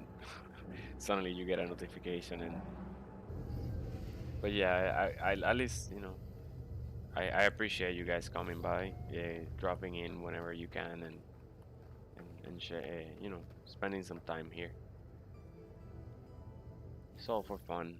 I don't intend to make you know a career here, but definitely share this with the community.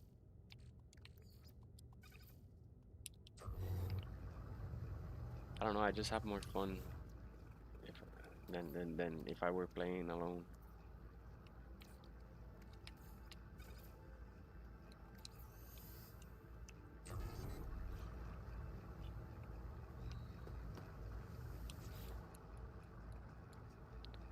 All right, let's decrypt. A traveler finds their wing, flies to us, and claim your place among the stars. Signal acquired.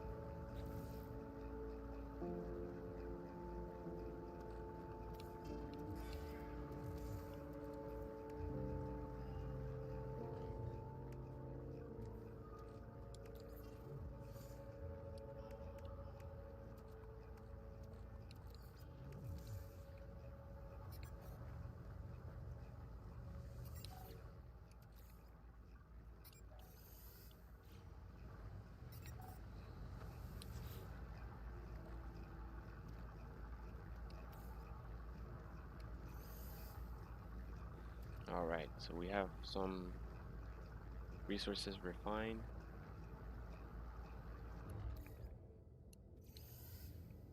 I'm gonna leave that there. We're inside our structure. Let's fly towards the signal.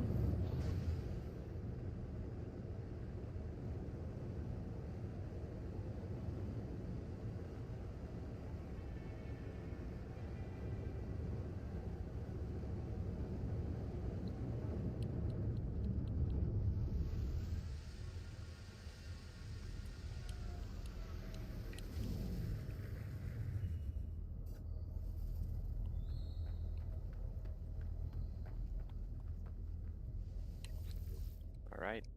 Log damage, partial records available. The signal has led me to the wreck of a freighter, colossal fragments of metal scattered across the landscape, where the messages nothing but misfiring secrets of a lost, forgotten ruin.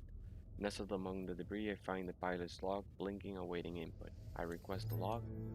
Instead of displaying the ship's log, the terminal spits out a strange sequence of numbers. They are followed by a short message. Nitro says, "Hey, I'm here. Are you on Permadeath? I thought it was survival on my multiplayer tab. It is. We started Permadeath, but I realized that I wanted to play where I could invest in base building and not be worried of losing all the progress, but at the same time play with the challenge rules to make the game a little bit more survival focused and difficult in that regard. So I had to start again. I had to switch from permadeath in order to be able to invest. Like be able to get invested in the bases and the progress. But we're still gonna do the same. No upgrades. I really enjoy that. Everything feels hostile. I liked having to plot my way through the galaxy 100 light years at a time. It's weird, right? But yeah, it's cool that everything feels more threatening. But we'll alternate. We'll like just chill sometimes, going back to the Viking playthrough, and then just have fun there, do base buildings or pure exploration. We have a lot of different types of planets. Nice, nice, very nice. Nuclear planet. We even have a frost one over here. Alright, so let's find that space station. But yeah, this barren planet is pretty awesome. It has salvage data, plenty. It is traversable. It's not, mountains, all mountains. And it has no storms. Yeah, pretty good. The other frost planet also has no storms. Both of them have blue skies, so they're pretty cool planets, both of them. We could just settle here on our first star system and then always come back. All right, so we're back at the space station. Why? Why are we back in the space station? I have to install the hyperdrive, which is going to require me.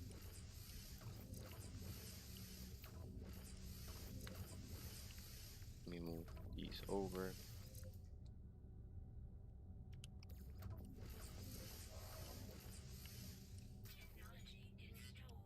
To buy 5 microprocessors. But we're broke. We're absolutely broke. All right. Ah, we cannot even make a. We can't even make metal plating.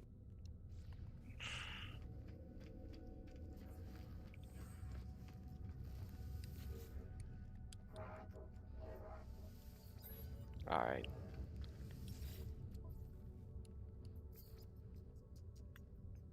Yeah, we have nothing to sell.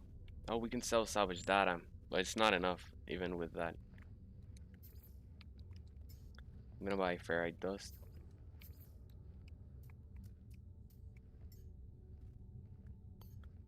As much as I can.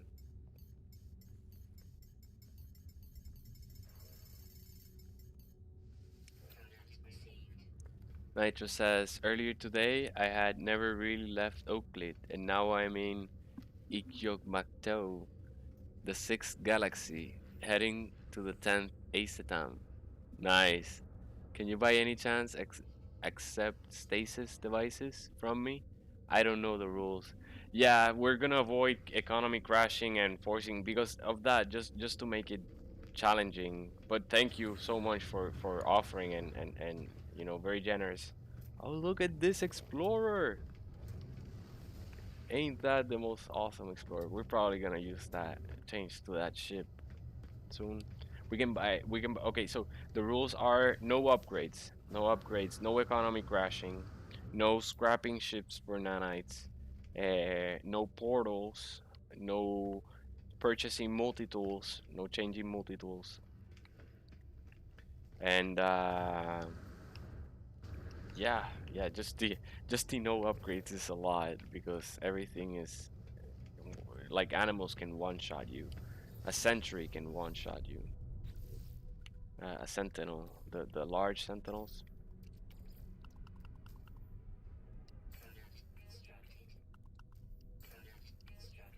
All right, we have some fuel, some fuel. All right, so what we want to do is find that planet that had the salvageable scrap.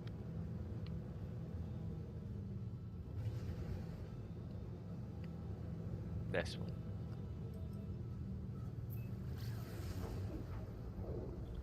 Yeah, that's gonna be better. That's gonna be better than harvesting cobalt or anything. Um, just one. It won't crash the economy. I know. But I want to make all the units. Thank you though. Thank you.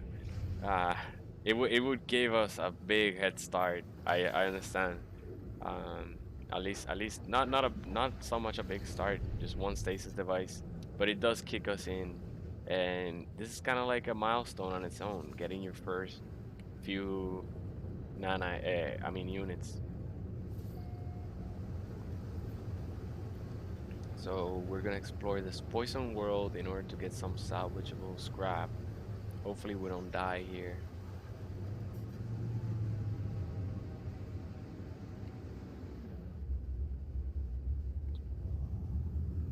I'm just gonna fly around.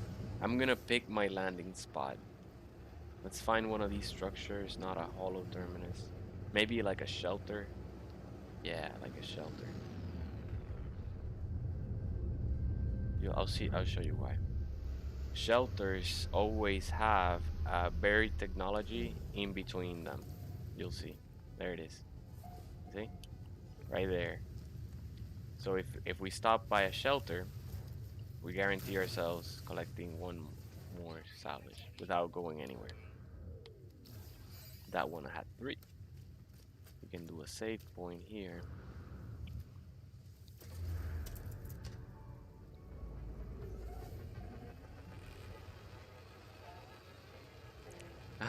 Nitro says, "Damn, I need to get rid of my 1,000 stasis devices."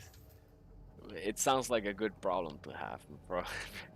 You can always go to a terminal and sell them, but yeah, I know what you mean. What you could do is go to the Atlas and wherever you see new players, check out their username and trade them. Trade them the stasis devices. They're gonna flip out when they see it. That they have so much nanites in one single item, especially if they don't know what a stasis device is yet. So you could make a lot of people happy, just by trading in the. I used to do that with the cake of the lost. It's another very expensive recipe. It's like a $3 million cake. Look at this! Look at this animal. Don't be scared. No, they're fidgety. That's fine. That's fine. Whoa! Look at these wyverns.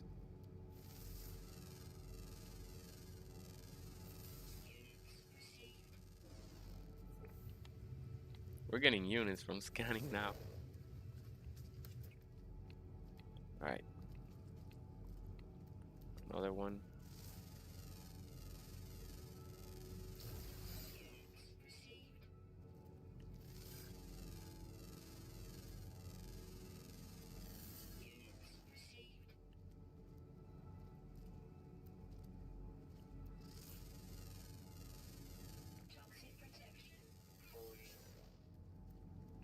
All right. I don't see any buried technology anywhere. Humming sack. We can get those.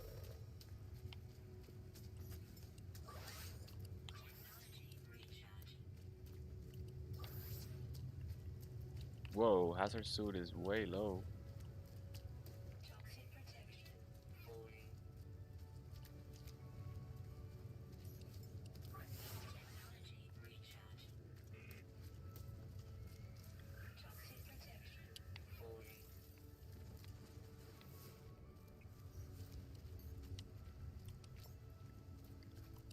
because I left it in the starship. All the sodium doesn't matter. Alright, let's see what's in here.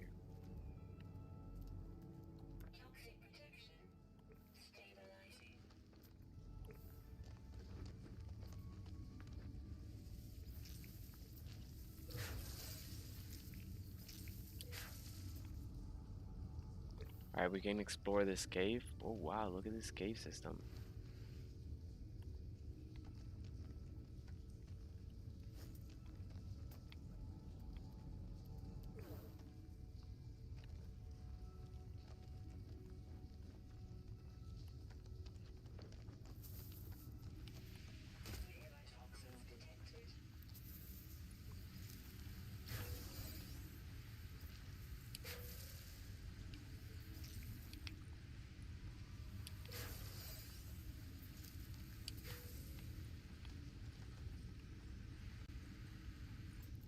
Alright, looks like it keeps going.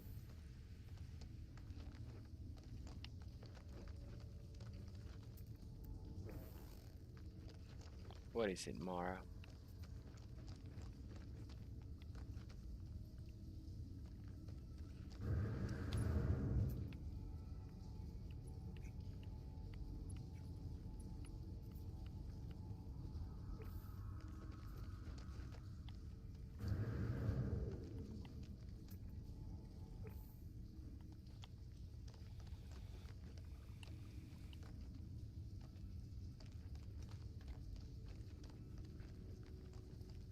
Alright, so it looks like we have all the pearls. Oh my god, avoid these, avoid these.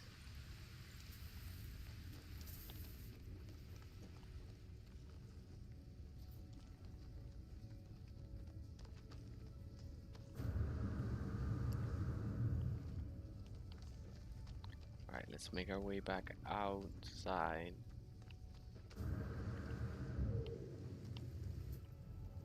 And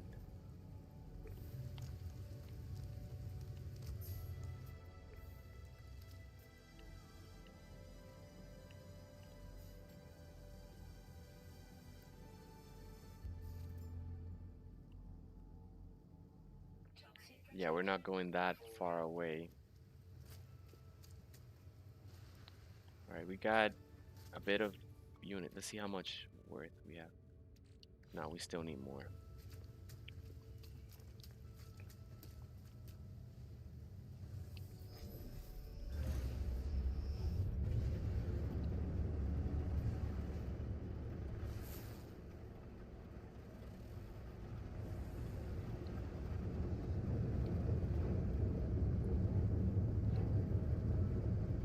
Here we go. Hollow terminus with a shelter.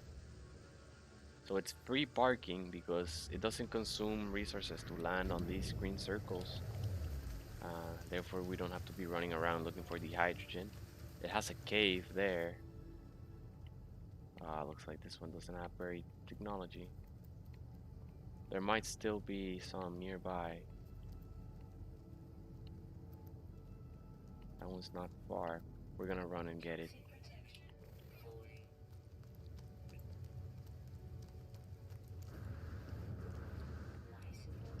Oh, we don't have the advanced jumps. Oh, but we have this one.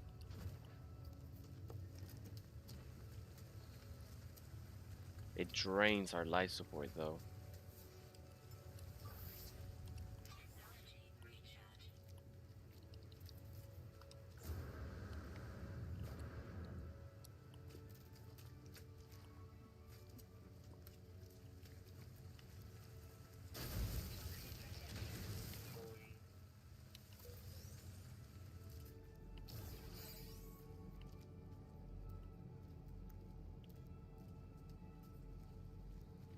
That's way far.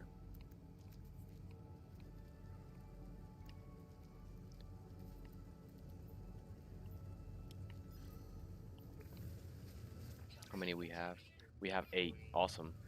This next one guarantees us 10 for the medium refiner that we need. And there is a cave there that should have a bunch of humming sacks.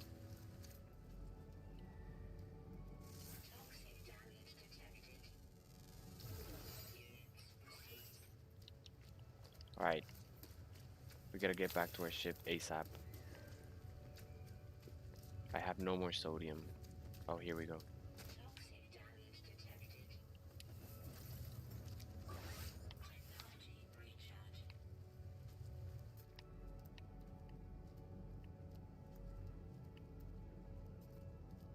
I don't know, there's a massive cave system here, but it doesn't look like it has any humming sacs.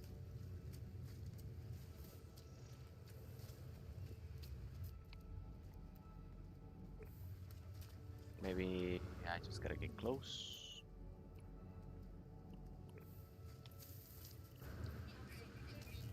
Yes, there they are. Oh, wow.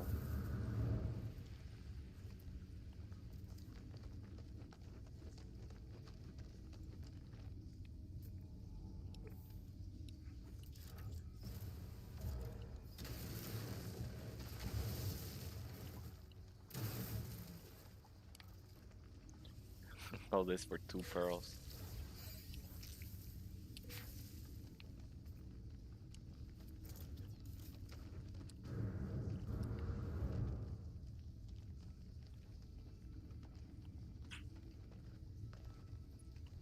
Wait, what? This gives gold? What does... Or was it marrow? Yeah, it gives gold.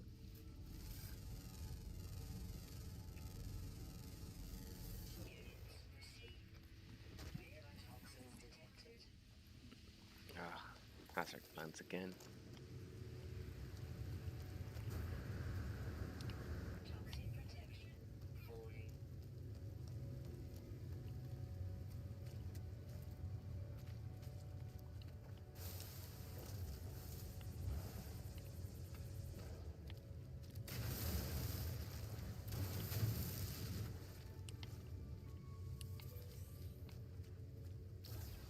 There might be more. Yes, there's more pearls here.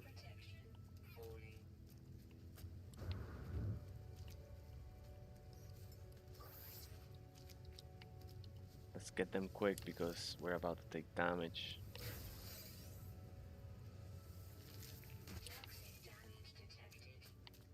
It's probably more pearls that way. All right, we can hide in here. Nope, we cannot hide in there. But we can hide in the shelter.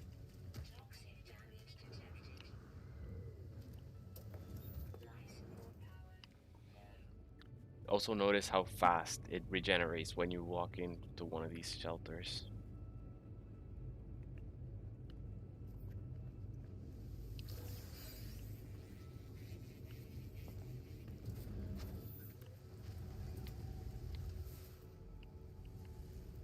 All right, let's get those pearls.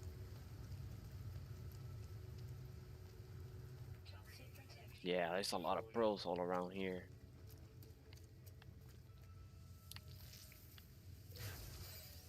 They're always in high demand, so you always get a profit over the base value too. All right, it looks like there's nothing in there.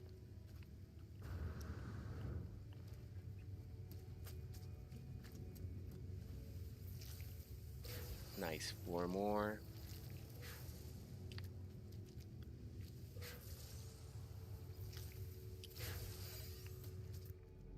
Ah, there's even more. Nice, nice, nice. Plenty, plenty of pearls. That's what I like to see. This is gonna give us a good head start.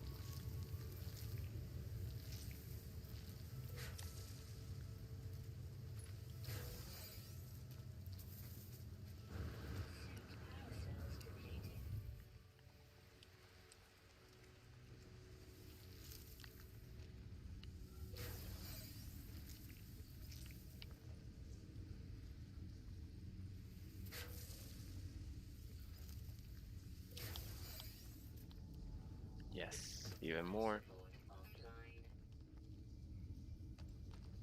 Life support offline. Oh, yeah.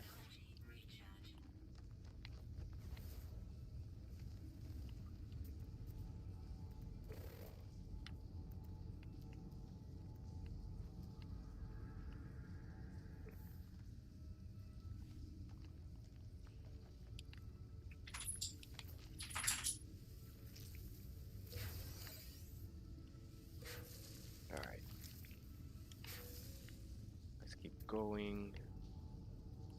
Just more is plenty, plenty, plenty.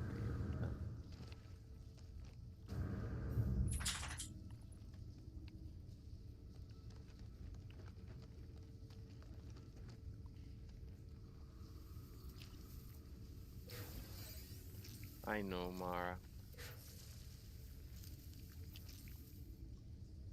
I've been playing all day. You want some attention? Yep.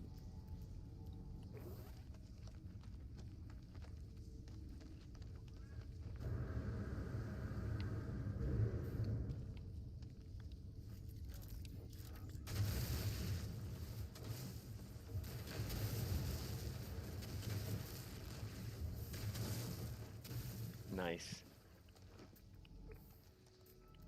Thought there were more pearls. Yes, there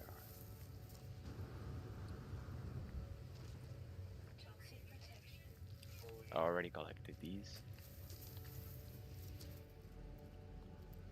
And is there salvage technology?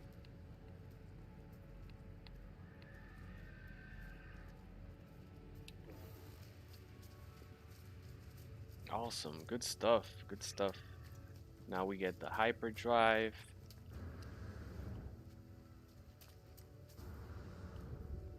We have buried technology. Yeah, I went really out of my way to get this one.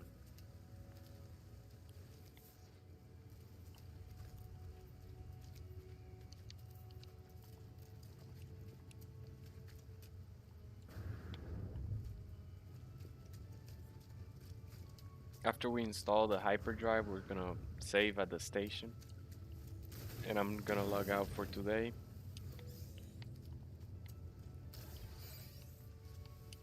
But yeah, we discovered that challenge run on a thread on Reddit. It seemed interesting.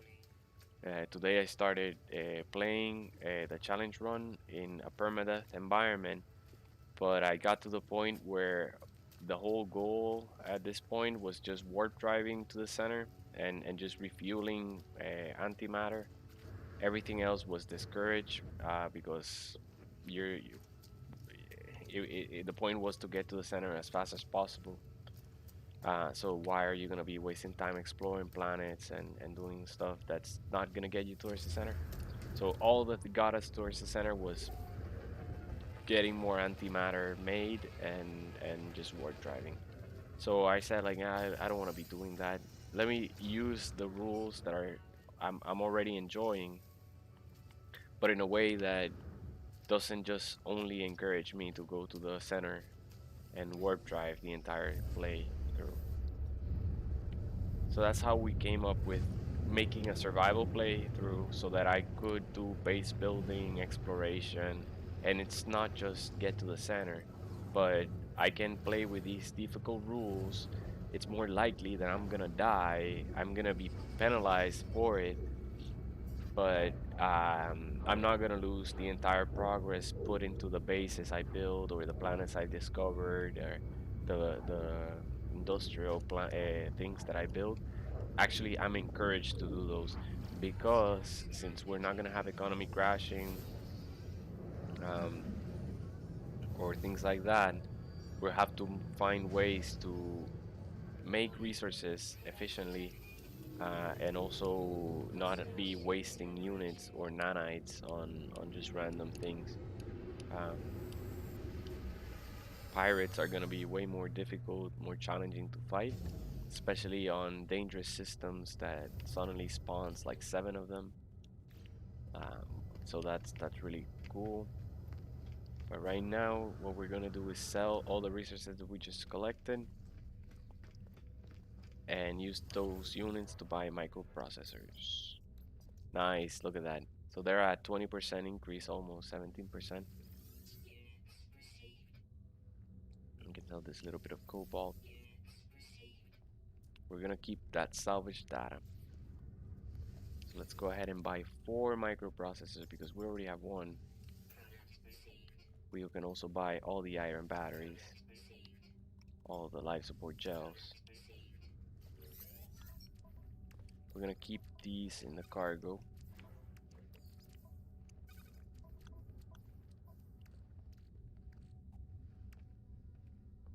And now our starship needs hyperdrive.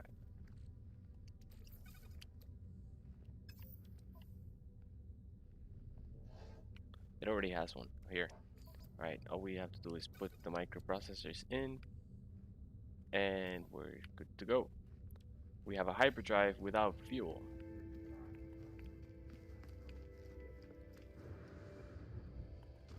Whoa. This is the star system of the cool looking explorers. It's an A class too, which is really rare for a fledgling economy. Yeah, it's a fledgling economy. This finding this A class explorer is as rare as finding an S class on a wealthy system. All right, so our ship says diagnostic report, hyperdrive successfully installed, hyperdrive fuel status empty though. So uh, we'll have to on the next session um, find the antimatter.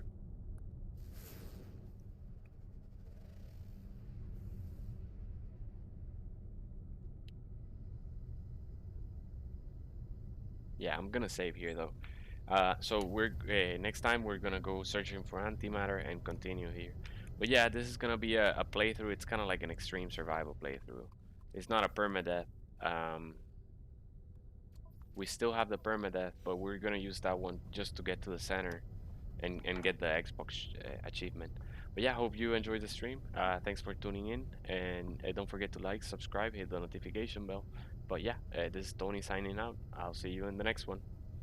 Bye, guys.